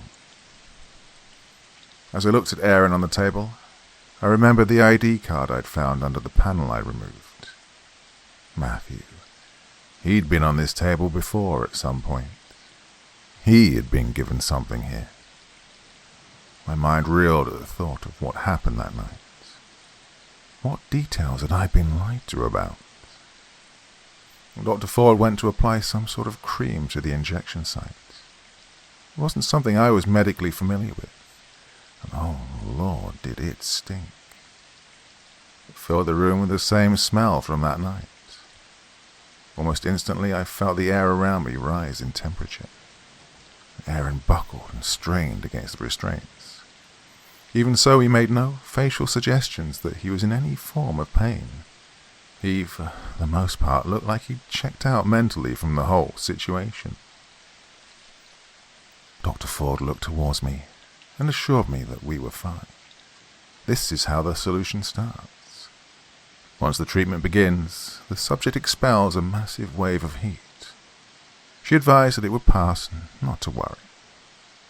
I nodded and maintained my documentation on the process while also keeping an eye on the noted bio readings on the monitors.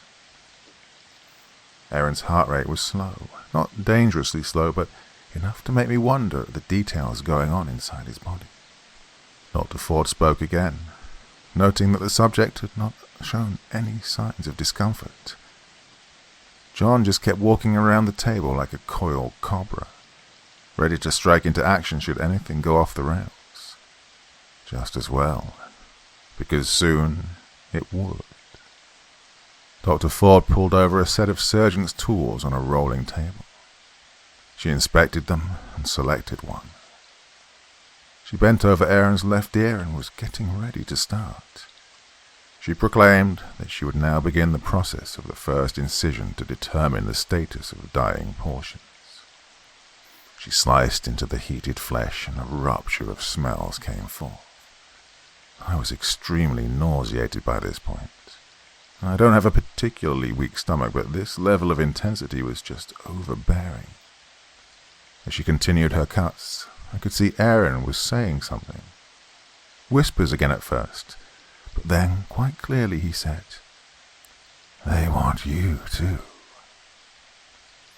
Dr. Ford backed away, her tool gleaming with blood under the lights. "What did you say?" she replied. Aaron said it again, this time with a stronger tone in his delivery. "They want you too." Dr. Ford made a motion to John to fetch another set of syringes from a nearby cabinet. As he moved away, Aaron tore his left arm free from the restraint. A shower of gore blew out from the now shredded section where his hand and wrist were connected. Still, no sign of pain came across his face. He used the mangled appendage as a tendril of sorts and latched onto the doctor's throat. His eyes became rolling flashes of neon light. With a sickening snap, he broke the restraint on his neck and pulled himself up, face level with Dr. Ford. John was already dashing back to the table, but something seemed to grab hold of him and pull him toward the far right wall. Whatever it was seemed to have a hold of his leg and was drawing him farther into the shadows of the wall. My attention came back to the table as Dr. Ford started to scream at me for help. Aaron opened his mouth, allowing thick ropes of blackened saliva to spill out. He told her that she had not delivered as they wanted, and now they wanted her. What that meant I could not even guess at. With a vile contortion of his body, Aaron threw the doctor across the lab. She landed close to where John was struggling with whatever had a hold on him. I was having a hard time focusing on anything as the light in the lab was dimming and becoming an almost thick layer of electric haze. I heard something akin to a plastic wrapper crinkling, but with an accompanied wetness that spoke of a scene I would rather not see. I let fear take over and dashed to the stairs. I struggled to get up each step. At one point, I think I nearly slipped down. I dared one glance back when I was near the top. I saw him, Aaron. He was sitting down calmly in one of the chairs below, sounds of obscene violence still blowing out from near the surgery table. He looked at me with a serene smile and gave me a thumbs up. And then he said, "Don't run far." Even over the mess of the moment, I could hear his words clearly. Somehow they terrified me more than anything else I'd seen down there. I made my way up and ran into the nearest office I could find that was unlocked. I barricaded the door with anything I could find, and then I rested against the wall and waited for something to come. I waited so long, but nothing ever came. Not even a noise. At some point I must have passed out. I remember waking up today. I had my clothes covered in a thick mucus. It must have been from the lab, but I didn't even notice it. My neck had small wounds on it too, something like tiny paper cuts. I checked my pockets for my phone to call the police or anyone for help, but I must have dropped it on the run. I looked around and found a laptop in one of the desks that was in the office. By some grace, it was charged. I was able to log in and connect to the local intranet. Well, if the time's right, then I'd slept until late the next day. Checking for active logins, no one seemed to be on but me. The local network doesn't allow me to access outside sites or email anyone beyond the office. So, here I am, alone in this damn nightmare place. Now, tonight I'm hearing noises out there, and I'm not sure if I'll get another night. I've saved this recording to as many places inside the internal network as possible. So please, if you get this message, do something, anything. As for Aaron Nelms, if you see him, be careful. I don't think the people he talks to in the walls are just in his head. Well, not anymore.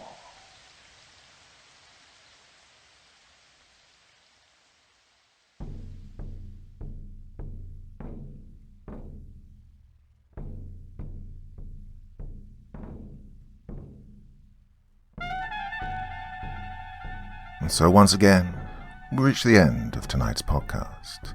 My thanks as always to the authors of those wonderful stories, and to you for taking the time to listen. Now, I'd ask one small favor of you. Wherever you get your podcast from, please write a few nice words and leave a 5-star review, as it really helps the podcast. That's it for this week, but I'll be back again same time, same place, and I do so hope you'll join me once more. Until next time, sweet dreams and bye-bye.